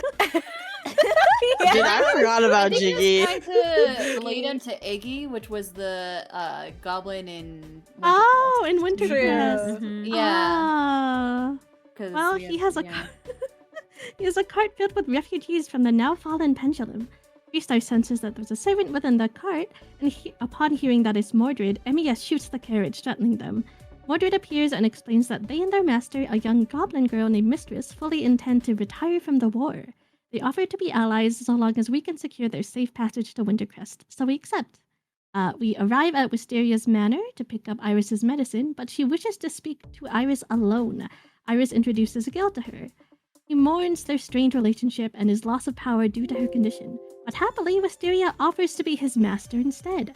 Iris is restrained while the two agree, and with Castor's assistance, they begin the process of transferring him. Wisteria also takes the sheath that was used to summon Gilgamesh, mocking Iris as she hints that she had a hand in her mom's death. Wisteria then manipulates Iris's memory, giving her a different series of events. But she's so good, She's- guys. she's such so a good, good though. person. She's really such a good person. though. I don't remember this part, but she's a really good person. Well, you know what's really lucky? You remember it really fast because I Iris really tells do. the group. She's dropping out of the war. And Yeah. Gil had left due to his disappointment in her as a master. Wisteria invites the group to dinner, which we cautiously accept. Over dinner, she tells us that she's helping an organization within the Secret Order and is in alliance with the Master of Castor. She allows us to take Iris with us to Wintercrest, but she has to be returned within a week so Wisteria can return Iris to her father. But while she steps away, we discover Castor was listening all along. She agrees to finally going on a date with Dreamy in Wintercrest, and as we leave, we congratulate Wisteria on her engagement to a man that she calls Q, someone she met within the Secret Order. Very short name. The group gets into a fight as Aqua and Iris seem really overly defensive of Wisteria. Freestar snuck some of Wisteria's dinner with her, which she had detected magic on, and she brings it to BB and Fee, who agree to look into it. Emiya confesses to Aqua that he took unknown medicine from Iris's aunt and he had hidden it from the rest of the party. That was so long ago. But for recappers, not so much. Nope. Both agree to no longer hide anything from each other. He gives her a necklace with a charm from Zamira on it, and they say they love each other. Yippee-yahoo! Yay! Afri removes the curses from both Aqua and Iris, and Aqua processes what has happened and apologizes, but Iris has a breakdown as she tells us what she now remembers. Emiya, upon discovering this, has a break of his own, thinking of the vials that he took. We teleport to Wintercrest, and guards escort us to Flora's place. But the town is surprisingly happy to see us. Susanoo greets us, but strikes Mari, mistaking her for his sister Amaterasu. But Flora is worried, seeing Iris's new state, and invites us to stay with her. She Yeah, also we're does back. it. Yeah. Look New at how fits cute for they are. New everyone. fits. I love They're their new so fits. Cute. They're so cute. They're so cute. And then It's like the finally Blue we Crew have a lev- breakfast. never left. No! Iris, I don't remember if we Sorry. ever told him about that. I think we must have. Probably. Uh-oh. Oh. If we said, hey, who died? We did. We had to. No, we did. Yeah, we did. Yeah, Yeah, we okay. Now told them. wasn't here with us. Yeah. Yeah, Yeah, Yeah. they were like, he literally was like, "Where's my bro?" Yeah. That's so sad. Oh, well, we have breakfast at Flora's as we catch up. Flora shares that she's been looking into her disease and found history that referenced SO in books and other members of her family that have had it. We discuss what to do, as knowing the truth, we don't want to return Iris to Wisteria. Flora agrees that since Wisteria wants Iris back, and since she has no place in the war, that we should expedite a way to get her a servant and put her back in the war. But Mordred appears, noting that we're looking for a new servant for Iris. Iris asks what they wanted from the war, and Mordred only wanted to stay as a proper servant and protect their master. Mordred asks Iris the same question. Iris says that she wants to live as she chooses, healthy and happy. The two form a pact, and she reveals that her name is actually Mordreau LaFay. We decide to stay in Wintercrest for the full week as we figure out what to do about Wisteria. Laura and Emiya both agree to biopsies from Nightingale, the former for her disease and the latter for the medication that he'd taken. Laura tells us of an alliance that she was offered with Ord, and she would like us to escort her as she meets with him and a friend that he calls Xuanzhang Zhangzhuang. That was it. That's Yuzuki, I think you skipped a certain part in one of I did? one of the. Oh, you did. You did. Oh, what did I skip? In the episode of AKA killing myself live on stream, live from the moon, I'm dead in Minecraft. Oh, what did I skip? That Yuzuki was the first Fade to Black. Oh, wait, No, that no, wasn't no, yet. that's Oh, was later. it? I thought that was then, wasn't it? No, that was not then. No. I know where it is. Okay. Exactly. I know where it is.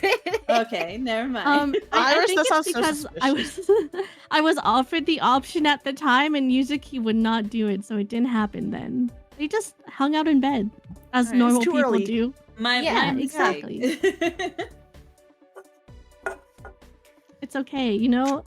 Luckily, someone gets to take over for me for a little bit. Hi, Iris. Hi, Iris. Hi, Claps for Yuzuki. Yuzuki. Yay, claps for you. Yay, Yuzuki! Woo! Yay. Hey, what's that I did there? What the Whoa, whoa. Oh, there's two Cute people. art. Wow. They were just chilling. They're They cute. are just, they're friends, guys. Yeah, they're really good. Hey, speak for yourself, Iris, you and Flora. Yeah, we're just really good friends. Anyway, guys, hi. We're going to go through session 46 to session whenever Yuzuki wants to hop back in. 54? 54? Yeah. All Oh, right, you get yeah. 10 and I get Makes 10. sense. Take your hand. Yeah, I Mhm. mean, I also don't mind reading stuff if you guys want to break it up even more. Oh, true. Maybe we could, because these are pretty long. They are Yeah. We do a lot of RP here, and it's all somewhat important. Yeah, I tried to trim where I could. I gave up. This is going to be verbose and long, and I am sorry. But to start off, in session 46, we decide to have a mock battle with Susanoo to test our strength against a full-fledged servant. We take precautions, making use of a safe word, and going to the Wintercrest outskirts to spar. The spar starts out as helpful, with Susanoo giving us tips and letting us know that only high-level spells would work against a servant, but things quickly take a turn when a few too many fireballs sends Susanoo into a rage, downing everyone in the party except for Mari, who dashes off to find Flora and get her to stop the spar. On the way there, she runs into Emiya, and the two of them run back to the battlefield, coming back to Susanoo standing over the passed-out remains of the party. Emiya challenges Susanoo and warps him into... Why'd you call it that? I'm looking at the dog right now. Why did you call it that? Sorry! I was Oh. trying to be fun. It warps him into his reality marvel. No, I think you should say what you put. Okay. Iris. Emiya challenges Susanoo and warps him into the fuck dimension to wait for his rage to subside and beat the shit out of him. There's never been any fucking in there. Not yet. Not with that attitude. Yes.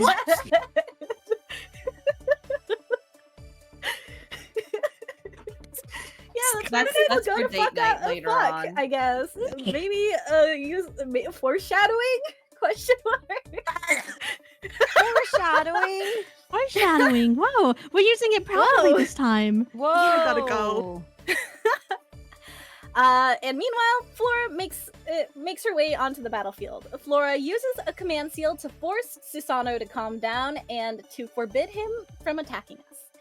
In the aftermath, everyone gets back up on their feet, where Dreamy makes a little quip about Yuzu and Arthur dating, which Yuzuki casually confirms.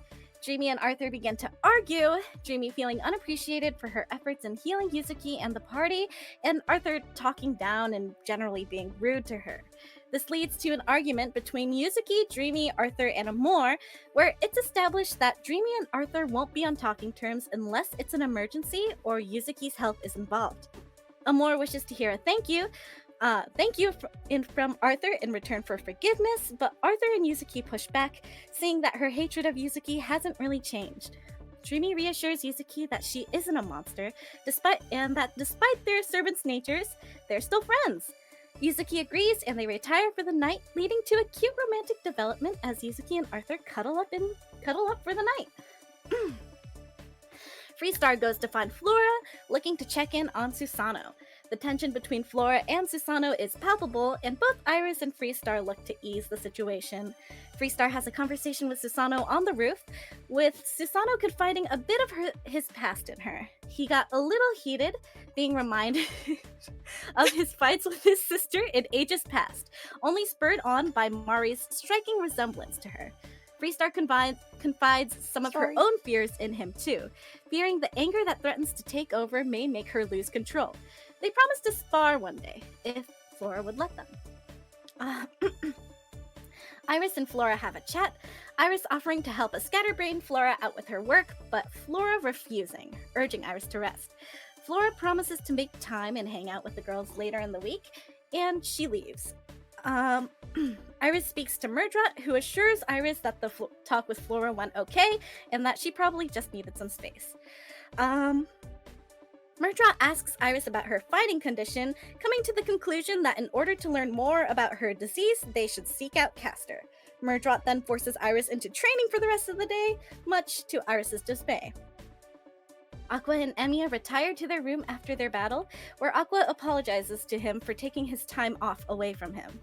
Emiya reassures her that it's okay, and expresses his anger towards Susanoo for letting the sparring match get that far. He offers to patch up Aqua's clothes, and Aqua expresses that she'd like to go on a date with him to talk about nothing and just hang out. Emiya has no clue what this could possibly mean, so he promises Aqua and then immediately runs over to Yuzuki's room to ask Yuzuki what a date is. And Yuzuki echoes Aqua's sentiment to just exist and hang out with each other, which seems to ease his worries, and Emiya takes his leave. Yuzuki and Arthur then discuss their relationship, cuddling closer as the mood gets steamier, and they have sex. Whoa!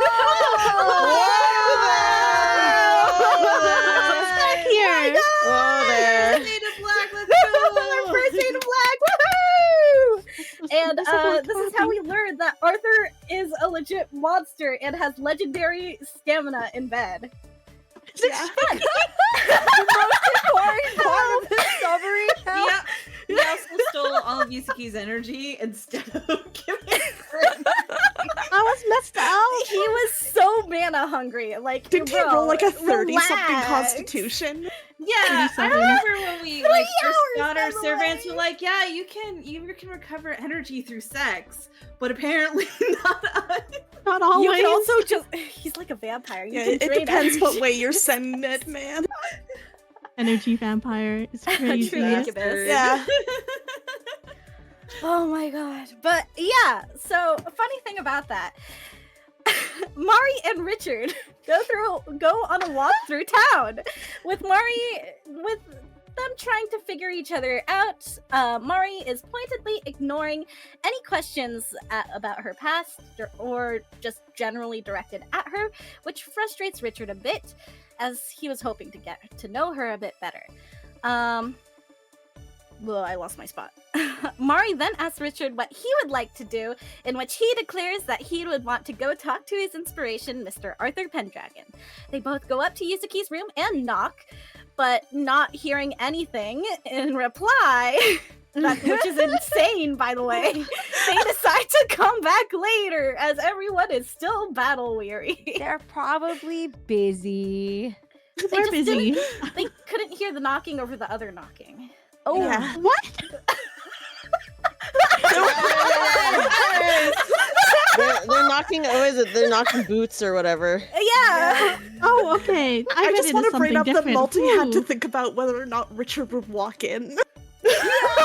Yeah, made we were the so wisdom close. check that scared my life. That was scary. But everyone eventually goes to bed, and the next day rolls around. Dreamy gets a visit from Castor early in the morning to finally decide on their date, and Castor states she'll come around at 8 p.m. to pick her up. We meet for breakfast, where Dreamy is absolutely dooming about what to do on her date, and we decide to have Aqua tail her so that things don't go bad and there's someone else there. Amora tries to get a rise out of Yuzuki, but Yuzuki snaps back at her. Dreamy tries to intervene, but is afraid to admonish Amora because their relationship is already on really bad terms. We call Amora a hypocrite for being willing to talk to Angra, but unwilling to talk to Yuzuki, so she is seething. Yuzuki leaves the dining room to avoid further conflict. So, Emiya visits Yuzuki in her room, suggesting that we summon Angra to talk to some sense into Amor. Angra happily agrees to do so, in exchange for Emiya's body to become his new vessel. Emiya and Yuzuki absolutely refuse, and Angra leaves, returning Arthur back to normal. Alright, Emiya comes back down to the table and explains to Aqua and Freestar that he is Angra's next chosen vessel. Aqua is upset and processing, while Freestar and Florence go run some tests on him, finding nothing much of note as whatever is in his system is magical in nature. Flora comes down to let us know that her council would like to meet us, so we all gather and meet in Flora's office. We meet Chancellor Lucius, an older gentleman, and Lieutenant Colonel Ephraim, the head of the guard. Lucius greets Aqua, wishing to talk to her at some point about forging a possible relationship with the Rain Clan, and offers to talk over a cup of tea. Ephraim wants some help on a hunting expedition and taking place tomorrow, as the town's food stores are not looking well for winter, which Freestar happily volunteers for. Flora pulls Iris aside once everyone leaves, saying that she's made time and would like to take Iris and Fee on a tour of the city. Sorry, it's really hot in my room. do you want to trade? Are you okay? Yeah, do you need a break? Bro. No, I'm good. I'm just sweating real hard. All right. Well, if you need anything. Tag out. We just tag out after this one. There was already Wow. a lot. Yeah. Maybe I'll let someone do the next session. I wrote so much. Where was I? So, Freestar and Dreamy go dress shopping to prepare for the date with Castor. Freestar starts admonishing Amor for her comments at breakfast, which spirals into an argument, and they eventually all agree to stop taking digs if she stops being mean to Yuzuki.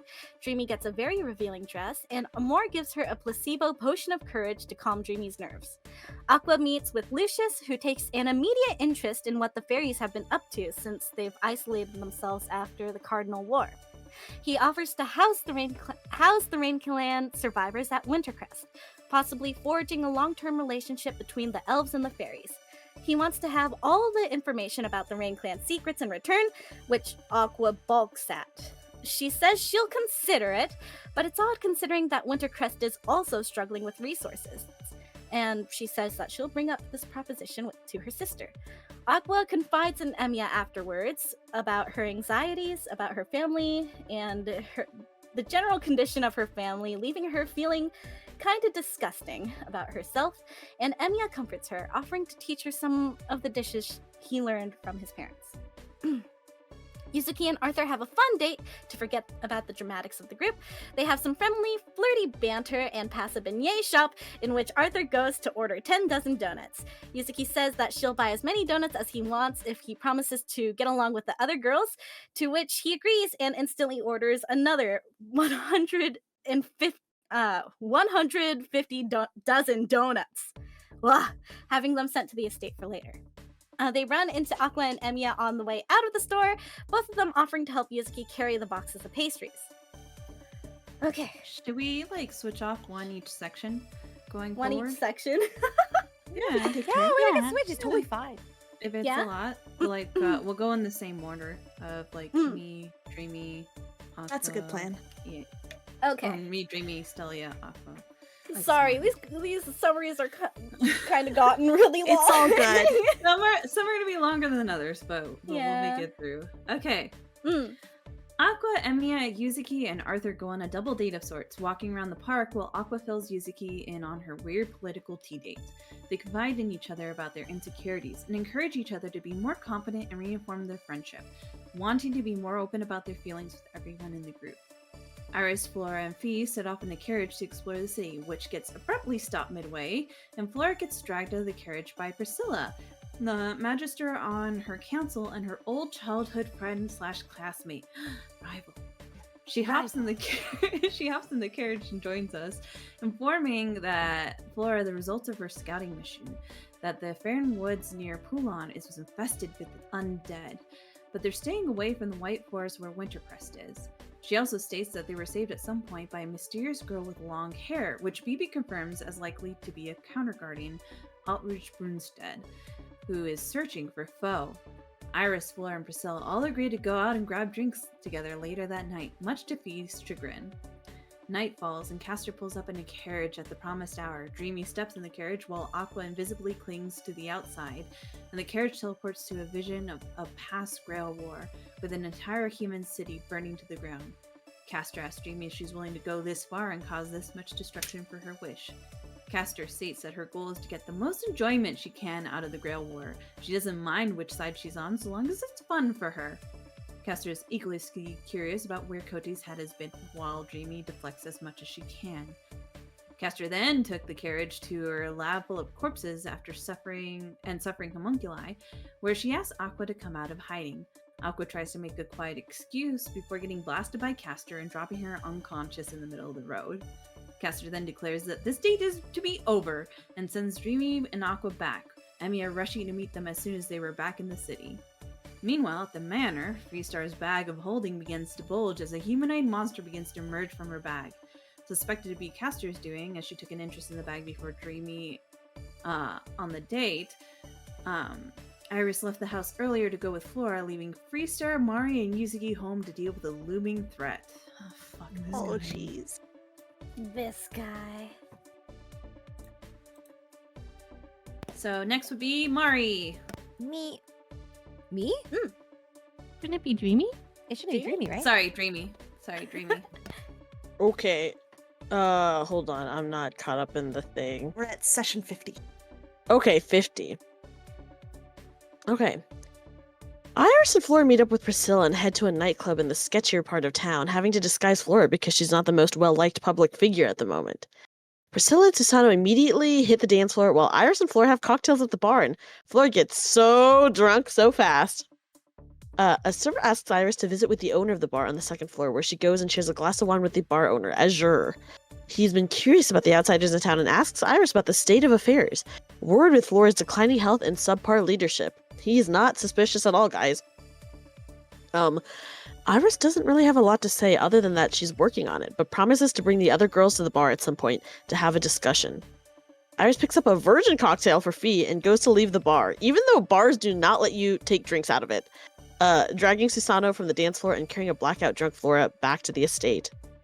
Meanwhile, at the manor, the bagman engages Freestar and Mari, Yuzuki running down upon hearing the commotion and upon seeing the threat uses her noble phantasm, blowing apart half of the mansion. Mari manages to land a final blow, but the bagman clings to life, muttering a spell that sends both him and Mari back into the bag of holding into his reality marble. Freestar dumps out the bag's contents, trying to shake them both out before putting the contents back in, and in doing so reveals Cote Von's head to the bagman who snatches it. No! Literally the one thing I'm most sad about. Aqua and Dreamy arrive back to... I'm very sad about it. I'm Aqua- also sad. for a different reason.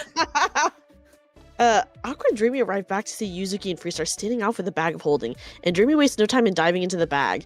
Freestar goes in the bag after her to help out Dreamy and Mari, who was defeated by the bagman and unconscious. He uses Azoth dagger to undo the magic on the bag, causing everyone to tumble out of the reality marble. The bagman, now forced out of his lair and surrounded, begins to run, taking Kote's head along with him. Despite the desperate efforts of the girls to stop him, he tears through Wintercrest and gets away, causing damage to the city on his way out. My bag. The bag. All right. In the aftermath of the fight, Mari runs out to help the townspeople out of the crumbled building, but is turned away harshly. That's really mean. The townsfolk blaming us and Flora for the misfortune that Wintercrest has suffered over the past few months. Mari and Richard try to appease the citizens, but eventually give up and walk back to the mansion dejected. Isn't this where Mari also transformed? Mm. Yeah. Oh, Oh, yeah. yeah. I had a transformation moment. Yeah, Mari revealed her little fox form to no one. Yeah, but I have a fox form. To no one but Richard. Only Oh. Richard knows. Yeah, it's still a surprise. Sorry, guys. Well, to the rest of you, but... Meanwhile, Iris carries in a drunk Flora, sneaking her past the wreckage and into her room to sleep off the drink and deal with the damage tomorrow.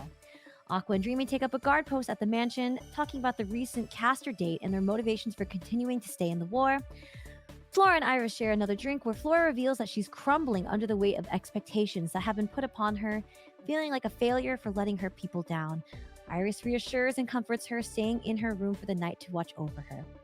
Dreamy's is scrying on some of the monster's blood and sees Caster handing Kote's head over to Dreamy's uncle. Gee, I wonder why we kept his head. Dreamy's uncle takes the head and leaves with the assistance of a familiar-looking purple-haired man and warns Caster not to mess with the party any longer. Caster kills the bagman out of frustration, ending the vision. Next morning, Freestar and Nightingale go to church and discuss their religion. Freestar being surprised to learn that Florence is religious, though her god is foreign to her. Iris and Flora wake up, Iris helping cure Flora's hangover, and the girls reconvene to fill Flora in on what happened. Flora isn't surprised to learn that no one came to the manor to check on her, since she's had suspicions of a coup being planned.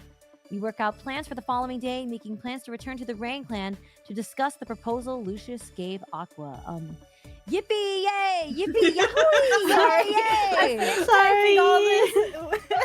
Sorry, that was chat in the written- cubicle. It was and literally I written were into the flirting summary, over so I Google had Docs. to I'm also. sorry. Sorry, we couldn't That help was it. canonically important, so make sure you write that down in your notes because it's going to be on the test.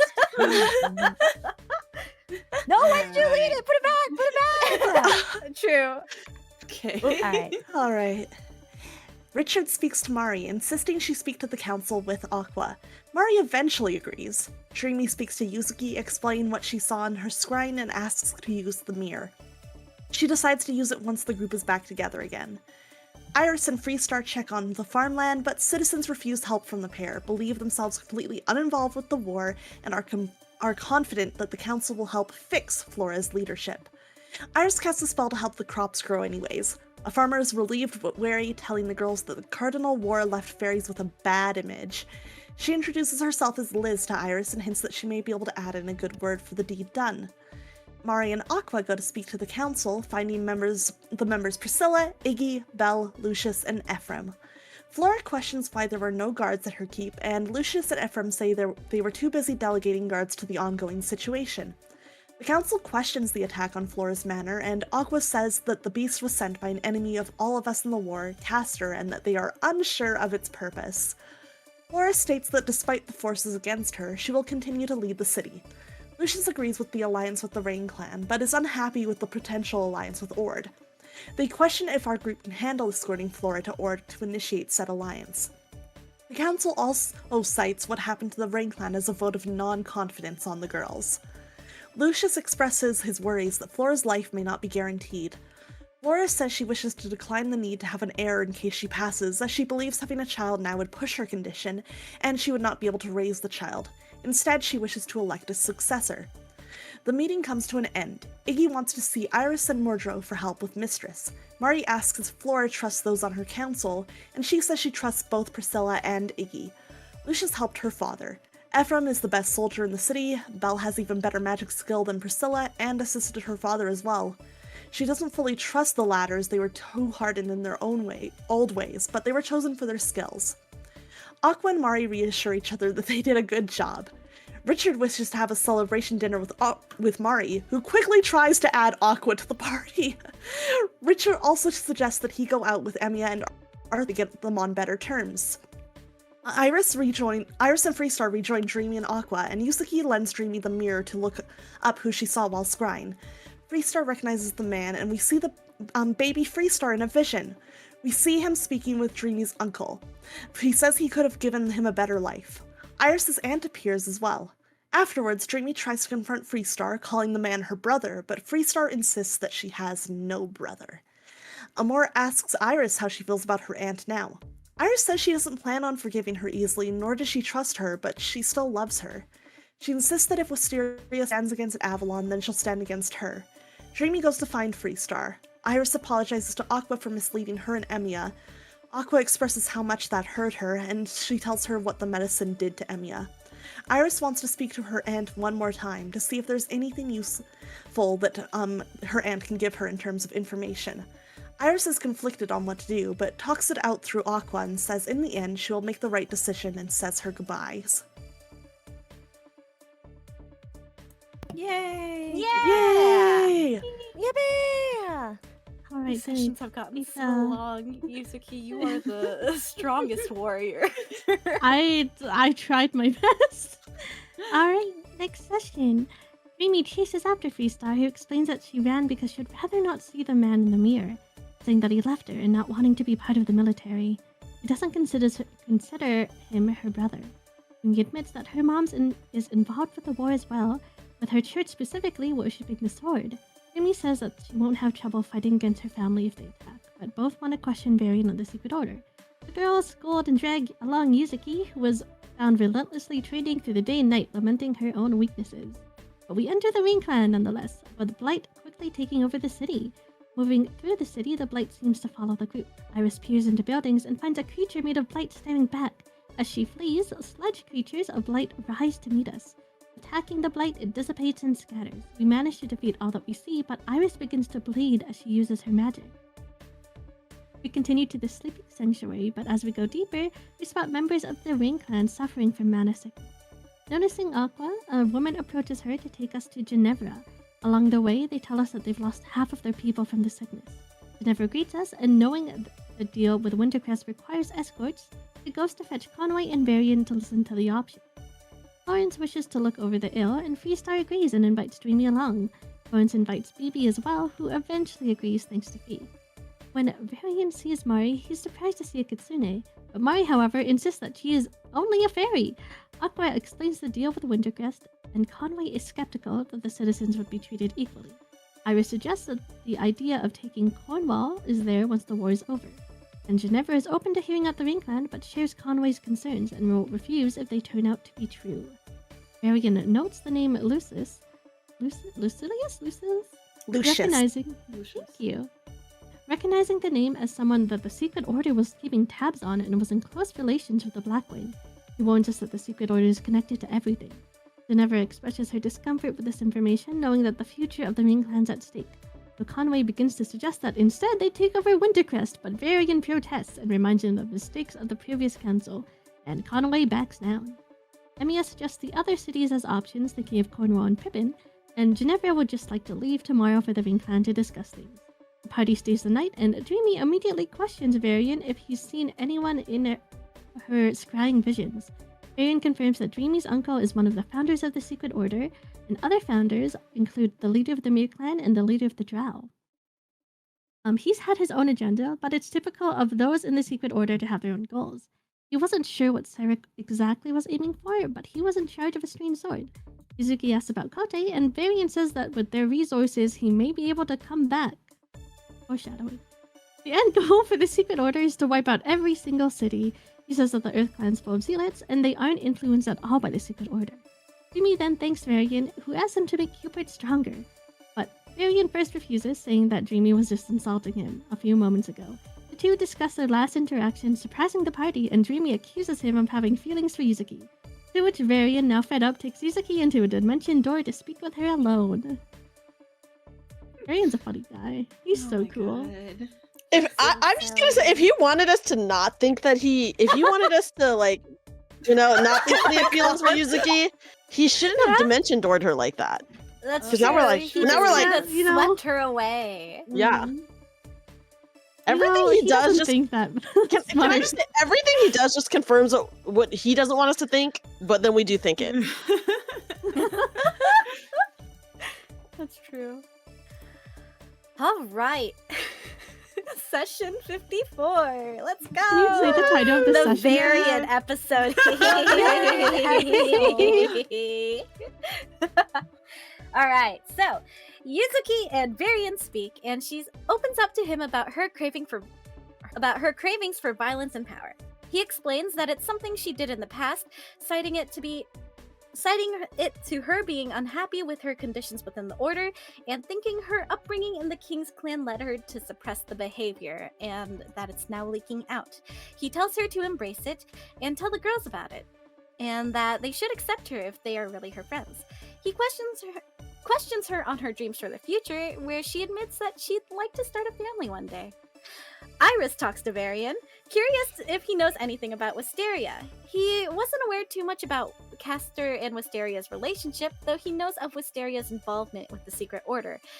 Iris asks if it's possible to kill Emiya and move his soul into a new body, which Varian says is kind of weird, but it could work if she asks the party for approval. And Iris also asks if it would work for her or someone like her. He says maybe again, but you should talk to the rest of the party, and he doesn't want to see Iris turn into a frog. Very sad. So, and then Dreamy goes to see Varian. As she requests, Varian starts a ritual to make Cupid stronger. Dreamy and Varian discuss their different views on summons, with her viewing them as living creatures and him viewing them as tools. As Dreamy implies that that's how the Secret Order felt about him. I don't know about implies, more I feel like she just outright said it. Dreamy I says think I that that's did. how the Just straight Secret up Order said. felt about him. Dreamy then suggests that he was found naked when he died, to Varian's confusion. The two continue to share quips back and forth. When Cupid's ritual is done, Dreamy hugs him, though Varian refuses a second hug. Once finished, Dreamy runs into Delta. She asks if he's free to hang out later that day, and Delta says that he has plans with Serena. Dreamy asks them if they're together, and Delta says that he enjoys being around here, but he isn't sure if it's a good time to pursue her while the Rain Clan is still in danger. She insists that he should remember that everything is not guaranteed, and he should act on how he feels as he still feels it. He takes that advice to heart and goes to tell Serena how he feels right away. Aqua talks to Emiya, where Emiya shares his grief over Artoria's passing and believes he's still getting over it. Aqua offers her condolences as much as she can, and Emiya assures her that despite that, Aqua does help him. He admits his goal is to find the person who took over Artoria and make them suffer. Emiya says he won't exist after the war, and that all he cares about is everyone's safety. Aqua insists that she won't care what happens at the end of the war if Emiya is disappearing, and wants him by her side always. Emiya says that he does want a life with Aqua, but he can't make that choice. But he will make the choice to sacrifice himself if it comes down to it. Aqua says she feels like she's failed because he believes his sacrifices are worthwhile.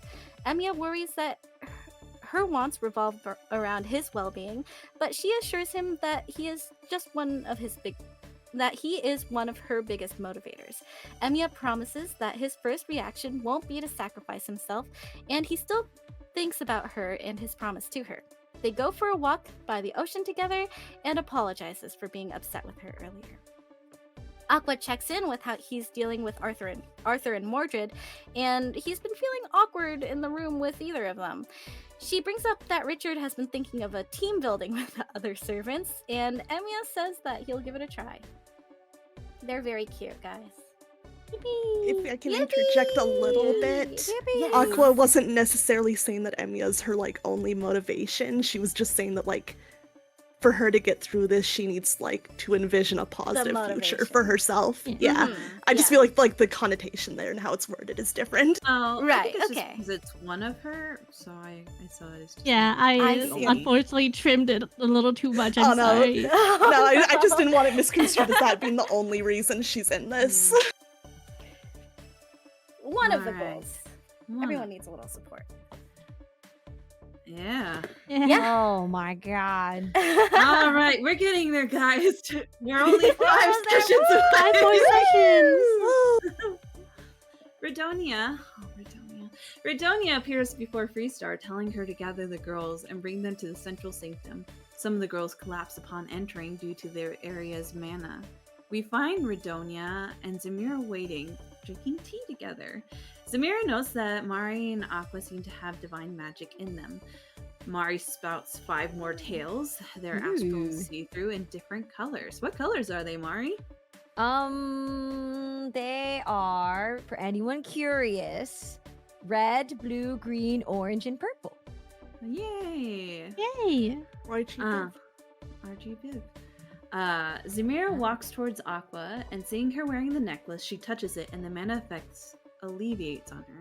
She says anyone with the potential for divine magic can be awakened in strange ways. She guesses that Mari has a connection with the god. Redonia calls her a half-breed and surmises that it could be a bloodline connection. They mention that Merlin uses divine magic, and notes that Wistoria also has the potential for divine magic due to her actions during the war, as well as the leader of Tomoe village, Keiko. She asks if Keiko is Mari's mother, but Mari says she's unfamiliar with the name. Zamira gives messages of affection for Aqua to pass on to her siblings, as she's on probation and can't. Until the other great fairies reconvene, she will remain so. But Redonia mentions that the typical punishment for Zamira's crimes involves a death sentence. The bad news is that Vivian sent the fairies to warn us with a. The bad news is that Vivian sent the fairies to warn us with a prophecy that we are all fated to die tomorrow. The good news is that all of the girls will be gained a blessing thanks to Redonia. Freestar asks what the girls could do to earn this blessing. She wants Iris to repent for killing her sister by taking her life, and Iris says she only wanted to express gratitude for the fairy she killed by mercy killing her. But if her life is forfeit to Redonia, she'll gladly give it to atone. A smile appears on Redonia's face, and she demands the full name of someone close to Iris. Iris settles on giving her father's name, and with that, Redonia says she's fully forgiven, while also damaging her for like 100 points. Zamira watched this in silence, and Iris asks what Redonia means to do, which Redonia explains that she'll do what she sees fit. She faces the rest of the girls and demands that they prove their worth, as the girls' minds are read into. The girls are first to say their inner annoyances with each other out loud. Redonia asks Freestar if she knows why she was chosen. She says that the King's clan, her descendants, are all failures, and she lost faith in them, and they have lost faith in her, waning her power.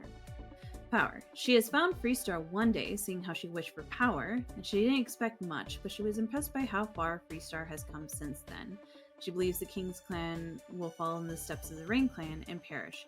She challenges Freestar to spread her word and asks the party will support her in becoming Redonia's champion. Doing so, she summons the puppet of Alter Ku and says they were to face him.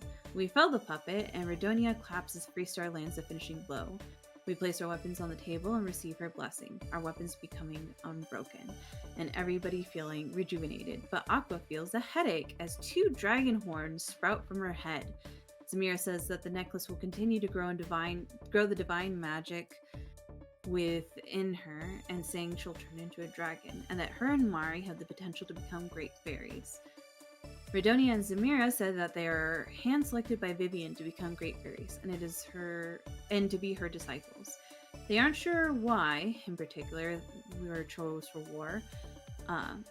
Mari asks if Uther is okay, and Zamira and Redonia say that They are as they are normally, probably in the forest hanging out. They ask if she's a follower of Uther, and they advise her to be careful, as Uther enjoys playing games with their followers. With that, they say their mission is done and fly off. Aqua frets about her horns, but everybody encourages her. Florence picks up a very ill Iris, all the flowers on her leak blood. Looking at her, Florence says that Iris will need to get out of the area as the mana is too much for her. The party decide to split, with a few returning to Wintercrest to warn Flora, and Yuzuki will take the rest of the party the following morning. Iris, Freestar, Fee, and Mari return to Wintercrest, and Yuzuki, Aqua, Dreamy, and Emiya will come in the morning, along with Ginevra. As she prepares a circle, Yuzuki tells Mari that she won't judge her as Redonia did, and that she's among friends. Late at night, Yuzuki hears a comforting voice in her mind that beckons her to come to the lake at midnight. She asks who they are, and the voice replies, the Lady of the Lake. Should I also read this next one? I don't know, it says 55.5. Maybe we give it to Yuzuki? Yeah, I you said said yeah. I Yuzuki. need it, Yuzuki. This one, Oh, yeah. okay. Yuzuki, your moment. Yee, okay. Well then, hi again. Yuzuki and Arthur await Vivian at the lake, and when she appears, Arthur immediately attacks. Vivian, however, shatters Arthur's sword and calls it a fake. Vivian speaks with Yuzuki alone, explaining that she started the war in order to purify Avalon and to have the fairies repent for the sins of the past. Each of the 6 girls represent their clan, all connected to those who continue to perpetuate sin. She shows that Yuzuki is one of the many incarnations of the White Titan. Putting out a piece of the White Titan's mind is the source of Yuzuki's compulsion for violence. Vivian tells her that she must embrace what she is, and if she does, she could become the strongest fairy in Avalon. She asks Yuzuki if she'd like to become the new great mother of fairies. She encourages her to accept, telling Yuzuki that she can run things as she sees fit in order to balance magic, fae, and mankind. She doesn't want any of the current great fairies to take her place, as she feels that all of them have strayed from their intended path, their egos inflated. She did not intend for the girls to take the place of the current great fairies, but she would welcome it. Vivian, believing that it's possible for his redemption, wishes to remove both the Grail Mod and Angra from Arthur. Yuzuki, with this, agrees to become Vivian's apprentice. The two return to Arthur, and Zamira is summoned. She is punished to forfeit her power and title, and must use her remaining power to purify Arthur. She fails as Angra possesses Arthur, and Yuzuki fights him to sever the connection between the two for good. I used 2 Genesis cannons, and something not so cool happens, but that's okay. Next session. Oh boy. Next session. Okay. Meanwhile, in Wintercrest, Flora is warned of the prophecy and makes arrangements to protect her citizens, and Iris's worsening condition. Bibi appears, asking to make a magical workshop for Fee. Freestar warns Flora that Lucius is connected to the Blackwing. In the Rain Clan, Aqua explains the situation to Ginevra. She decides to bring Varian and Kian, her 2 sexy bodyguards. On the way back from the lake, Arthur tells Yuzuki that her skin color has disappeared from her arms / chest / head. The group reconvenes in Wintercrest and attend the council meeting. Lucius says he has a special guest arriving, Wisteria appearing from the hallway. She declares that it is her right to be here, as she partially owns Wintercrest. Flora's grandmother had made an offer in order to make sure that the city stayed prosperous. She was allowed to do experiments, revealing that Flora's disease itself was one conducted on Flora's grandfather. Freestar senses someone outside the room. Flora demands to know how exactly her grandfather died and if the disease is the same as her own. Iris also asks why the disease was made in the first place. Wisteria says that it is made to ensure the success of the Wing clan. Iris tells her she refuses to go back, and Wisteria questions how she would continue without a servant. Mordrot appears, blade ready. Wisteria then announces Iris's father's safety, opening a portal as a wooden puppet that looks exactly like him lands on the table. Oh. Not the puppet dad. With that, in my mind, he looks like the Goosebumps puppet, by the way. No! Yes. That's my very Specific. normal dad, guys. I don't know what you're Yeah. talking about. With that, Iris says that she has nothing to return to in the Wing clan now, and she'd rather stay with us. Lucius is eviscerated on the spot by Flora. Love that. Her command seal shines. As the party pleads with her to stop, a lightning bolt shoots through the roof, Susanna charging towards Wisteria. Golden chains appear from beyond the door, holding him in place. Wisteria tells us that the secret order has us off limits, but Flora and Susanna are on the table. Gil warns us that if we intervene, we may be considered collateral. Yeah, we're off limits because my uncle likes us. Mm-hmm. He just said not to mess with us. Yeah. He has other plans for us. Man. We don't know what shady stuff he's up to, you know? My shit's still so cool. What did I say? Listen, his abs are shiny. Did you Wisteria make says, him well, put a shirt on?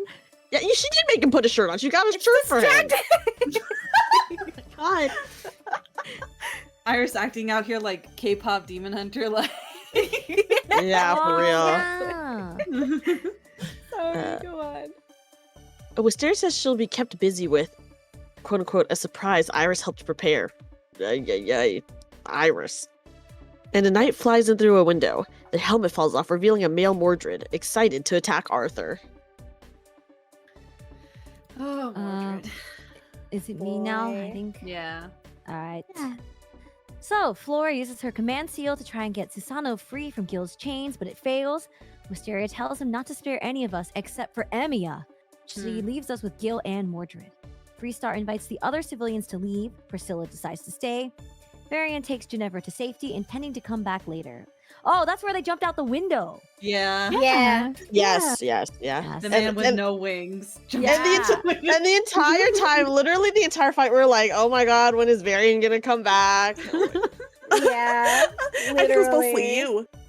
Yeah, I was like, Yeah. really? I think it was one person Dreamy. here, you know? We Yeah. were struggling, so I was like, dude, he needs to come back and help us fight because he sucks Actually, right you're now. right. I remember we were struggling. I do remember that. Yeah. We were like, We were "Where's struggling. that guy? And he was And we're taking the like- stairs. I know, we're like, give us another body because I guess we don't know because I don't think we've ever really seen him fight. But Yeah. but we assume that he's strong, so we're like, No, dude, we He's come a really fight. powerful mage. We saw We him saw fight. him fight in the Rain Clan because he gave the Genesis scanning for free. Didn't Oh, he okay. also almost like time prison Iris? Yeah, he almost Yeah. killed Iris from the, the campaign. the loser energy is so strong in him that I just forget that he's strong. It's hard to think of him as Well- strong when our next introduction was him bed rotting. And Yeah. Yeah. Every time Dreamy has had an interaction with him, there's like a strength check and he fails every time, guys. Yeah. Not So wrong. she's just like dragging him around like a rag doll. All right. Okay. Oh, All right. love We're the dragging pet it man. back because we got to finish this, guys. Mm-hmm. Session 57. Yeah, we're almost there. During the fight, Emiya takes Aqua and Mordred into his reality marble, not the other name for it. Not the Flora only pulls thing. Iris aside, brings her hand into her chest. Oh, that's crazy. This is all summarized in one sentence. Flora pulls Iris aside, brings her hand into her chest, and Iris pulls out a jewel sword. Suddenly, Foe feels a presence and begins to cower in fear. Varian arrives at the doors and falls unconscious. A woman named Altrouge? Oh, okay. Never mind. A woman named Alt Rouge appears behind him, declaring that she's here to pick up her pet. Gilgamesh is forced by Wisteria to use his mobile phantasm, but is struck down as Mari. Iris and Freestar counter him with their own. The battle won. Alt Rouge tells Foe it's time to go home and shrinks him, taking him in the palm of her hand. She then runs towards Yuzuki, saying Safar is her objective, but she's only here for Foe today. There was a fellow dead apostle here she must take care of. When Iris protests, Alt Rouge fells Iris with a wave of her finger. Bibi appears, instigating conflict with her. Alt Rouge is curious who her master is and looks around the room. Freestar announces that she is her master, and she says she will come back for us as soon as she's finished with Noelle. Freestar challenges her and says if we beat her in combat, we can get Foe back. With that, Alt Rouge leaves. All right. Mhm. Hey, this makes sense. This is Yeah. Aqua's episode. Yeah. I mean, the first bit of it wasn't Yeah. fully. All right, Aqua and Emiya take Mordred into the inherited Bladeworks reality marble. Emiya and Mordred clash, and Mordred is visibly upset seeing his surroundings. Emiya releases the seals on Excalibur, but Mordred continues to stand in disbelief, proclaiming that he will kill Emiya. They duke it out, I die, and Emiya manages to land the final blow. Susanoo takes the It's fine, I got brought back. Susanoo takes the jeweled blade from Iris, and it is placed back inside Flora. The trio comes back, and Mordred arrives covered in blood on one knee. Trying to goad Arthur into killing him, Mordred is slowly dying as Arthur holds him and apologizes for their past, saying that next time maybe the Grail can let them meet in better circumstances. With the battle finally over, we spend the week recovering. The Rain Clan and Wintercrest Alliance is greenlit, Nightingale shares the findings of her biopsies, Iris's disease is connected to her magic circuits and spinal cord, appearing like hardened vines. Flora is predicted to have 6 months more to live, but with providing energy to Susanoo, the estimate is actually closer to only 2 months remaining. Mari remembers hearing tales of Kitsune and that their spiritual power is connected to nature. With their magic, they're said to do otherworldly healing, and we decide to see if there's a potential cure in Tomoe Village.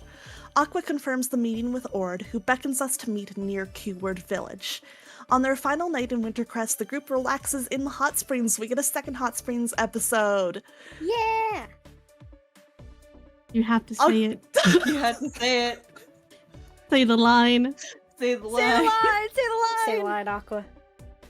Aqua have fade to black. Whoa! Whoa there. That's crazy. Yeah, guys, no one saw this coming at all. Literally. No. Like, nobody. Literally. Mm-hmm. Whatever, man. Man, Whatever. these man. two have been flirting Oh. frame one. Look at them. Literally. Yeah, literally. I feel Look at like them literally since they now. met. Whatever, man. 2 He years just thinks ago. he's neat. He's just cool. He's just cool, man. He's just cool. 5 hour fade to black real. What, it wasn't 5 We hours. did it. Yes, it Yeah. was. It wasn't. Yeah. What? I think you guys No. rolled for time. Yeah. Yeah, didn't No, you? we did hours. not. We rolled. It was 5 performance hours. we rolled performance and constitution. We didn't roll time. I think Multi It was 5 decided the hours. time based off of Constitution. Yeah, and the constitution was not that high. Yeah. Oh. 5 hours was Yuzuki and Arthur. Huh? Yeah, that's right. Yeah, that's right. That's right. That's right. Yeah. No, it wasn't. Yeah. Yes, Yeah. it was. Yeah. Why did we have to Oh, are start we with are that? we fact checking this? I- Okay. Oh, okay.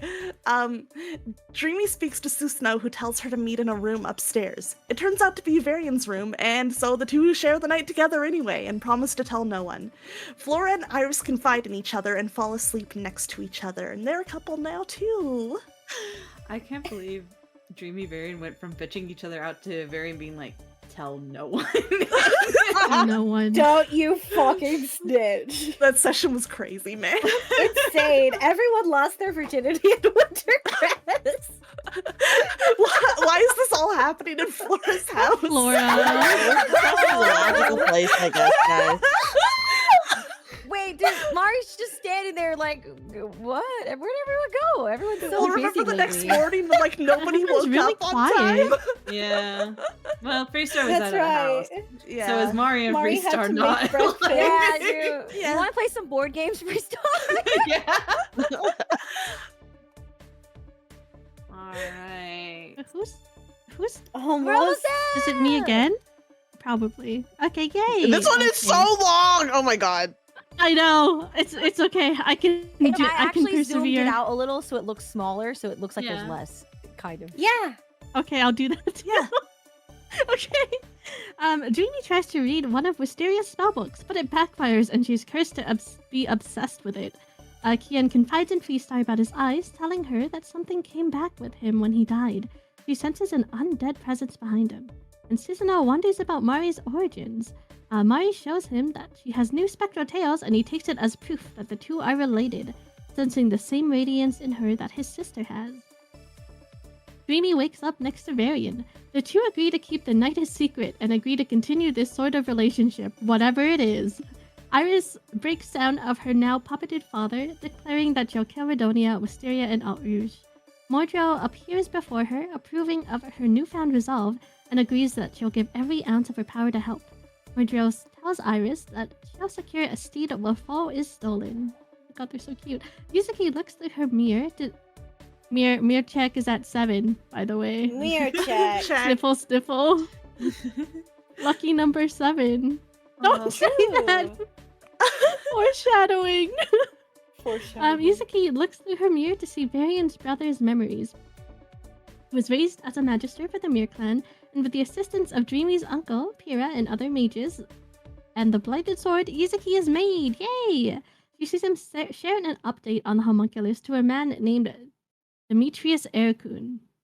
I hope I said that right, Mr. Swift. Finally, she sees that he's in chains as Castor and Dreamy's uncle Demetrius and Freestar's brother approach, Kote's head in tow. They kill him by slicing off Pyrrha's head, intending to use his bodies and magic circuits for Kote. When Yuzuki's mirror finishes, she continues to see her own memories from her mistreatment from the Mir clan to Pyrrha teaching her everything and falling in love with him, eventually saying how she lost her own memories due to their failed escape together and she was sent alone. When her visions end, her skin tone changes. Her rabbit ears are longer and white, orbs appear on her hands, and her pupils are red with a black sclera as she shoots out magical energy from her that explodes throughout the room. Yuzuki immediately panics and tries to push Arthur away from her, telling him that she's a liability that needs to be killed. He reassures her that he won't ever kill the person he loves or leave her and calms her down. He gathers the party and she explains what she saw, which upsets Varian. The girls reassure Yuzuki, accepting and encouraging her. We leave Varian with V as he offers to teach her what he can. Dreamy uses divine intervention, and seeing as Ridonia can't happen to do anything for Pyrrha, she asks for the location of the servants. So I believe there's one in the Aster. Is this the Aster Forest, I think? Unknown. Lancer and Assassin are in Pulon. Archer is in the Candlelit Forest. Berserker is in Grimbleheart. Kote is currently unknown. The Counter Guardians. Aruj is in Pulon. Another Guardian is in the White Forest, and another is in the Wing Clan. And with Flora in tow, we head to confirm the alliance with Ord, proceeding to the Kitsune village afterwards. We also sleep in the same tent altogether, but some of us feel weaker in the mornings for some reason. Aqua spots a crow with a paper in its mouth, saying there's a meeting spot near the cave. When we go, we're ambushed, Emeria being immediately teleported away. Freestar approaches, piercing yellow eyes, and sees a monkey-like creature. We met with Ord, a man named Dexima, and their servant named... Huan Zhang Sanjiang. They say that plans for negotiations have changed. Alright. Before we move on, Multi, Yeah, what's up? you've been muted this whole time on stream. I haven't muted. I was very low. Very, very, very low. Oh, which is very, very, very low. Yeah. Rip.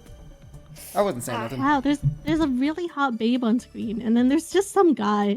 Some bum. Some homeless freak. That was crazy. Wow. Some is Link cosplay. Oh, but this is a great spot to say this could be you if you want your OC. Yeah. ZeroXP campaign, the subathon that is happening at the end of this month. If you're a top donor, this could be you. This could be you. You can see your OC interacting through a facsimile. Multi will inhabit your OC's Multi's body. RP. You could make them evil or nice. You can make him nice. We could What if use he's him- nice? We could use a a nice friend. an NPC for one. Yeah. Looks so nice. Alright, That's Iris. nice. you Okay. Finish us off. The last Now one. we're here. Last episode 60. So, we defend ourselves against the trio and their creature. Dexima becomes upset when Swanzong teleports Freestar into a lake. Emiya helps her stay afloat and find that they're in the Lake of Dreams. He brings her to shore. Dexima agrees to stand down, and the woman says she's the real ruler. I love how there's pronunciation guides, and I'm still fucking it up. That was me because I got nervous. With plenty of arguing, they do bring both of them back. Swanzong apologizes for teleporting them, as it was Dexima's plan. We head to their base in the Keywoods village, but we won't reach it within the day, so we set up camp. Dexima introduces himself formally as a former member of the Mir clan, who had more permission than the average member. All of the current information he has on us is from the Mir clan. He was originally trying to take revenge for Varian's death, but Ruler convinced him not to chase after it. Dexima is unable to get a wish as Ruler is not supposed to participate. He'd like to form an alliance with us. Freestar questions what they bring to the table. Ord doesn't wish to abandon his people, even if he is not respected. Once he becomes their ruler, he promises to give us resources. As well, Dexima is able to provide Ruler's assistance. Ruler notes that this war is very abnormal, likely due to the Secret Order's interference. She has once tried to kill Castor, but was unable to. We warned them about Noelle, and Yuzuki tells them that the Counter Guardians are here for her. Dexma explains that Pyrrha was his best friend. Freestar question best friend in heavy quotations. He's definitely thought about them kissing at least once. Freestar questions if there was more between him and Pyrrha. Iris notes that he hesitated to answer, and we agree to the alliance. He wishes for our cooperation and tells us that Ruler has command seals for each of us. We agreed to keep watch, with Yuzuki wanting to watch with Dexma. Multi, can you say in the Varian voice they're butt buddies? No, Yeah, I will please. not. Why not? Why not? It's real pretty. That was such a good time, my god. Yeah, no That's problem, Dexma. guys. I got Whoa, you. Fruity. Little fruity. Damn. But Did we- Dexma is also traveling next to a hunk of a man, so who knows? Maybe something will Who knows? happen. Ooh. But that is hours and hours and hours of sessions wrapped up into 2.5 hours. 2.5 hours Wow. of a campaign They that has saved you- spanned over 2 years. Yeah. 60 times maybe like 5 as an average. That's a lot of hours. I can't do Yeah, the math so because many. I'm not good at it. But I'm sure that's like 300. I think that's like 3,000, isn't it? We're definitely not at there. We're definitely No. not at that. I No, did no, the math way 300. back. 300, I think. We're not 300, even yeah, there. sorry. Damn, we're not even there? No. Damn. God damn. I can't remember the exact number, It's like but 200? those early sessions being only 2 hours really does change Question. things. So maybe I the average is see. closer to like 4, maybe 4, like 3.5 because of the Yeah. earlier ones. Mm. Now, guys, we are supposed to do a Jeopardy type game. I'm gonna tell you this right now. I think it's gonna go by really, really fast because I made these questions Okay. expecting you guys to forget, but you guys did this whole recap, and I'm like, fuck, they're gonna. Did you not realize that we're gonna be doing this right? Yeah, Yeah. I don't Yeah, but- understand. What's the thought process? I don't know. Let- I assumed. We're freshly recapped. I assumed a If lot. Yeah. anything, now we're stronger. Yeah, no. Yeah. So. You know I what? have That the means link that to we this fight doc more. too. Wait, You guys. know? I just want to add, I input the playlist on the YouTube channel into a YouTube playlist time thingy. And the Uh-huh. total length is Oh. 11 days, 2 hours, 47 minutes, and 12 seconds. Oh my gosh. So guys, 11 don't be days. weak. You 11 can't So we're in catch a- up in less than a month. Yeah, that Yeah, is- that's in- 264. yeah, Damn. 264 hours. Oh wow. But that's only the days. I didn't see. I didn't add the rest. Oh, that's 266 hours. Yeah, and Wow. That's instead not of bad. 266 hours, you got it in 2.5. Yeah. That way, if you have a that. friend that you want to watch Lucky Fate, they're ducks. like, "Oh my god, that's 60 episodes." You can be like, "There's a 2-hour recap." Yeah. There's also, I think, Tell your going to friends be about updated like summaries on the wiki that are a little bit shorter. Yes. Should we? Yeah. Will we be posting the text version of the recap as well?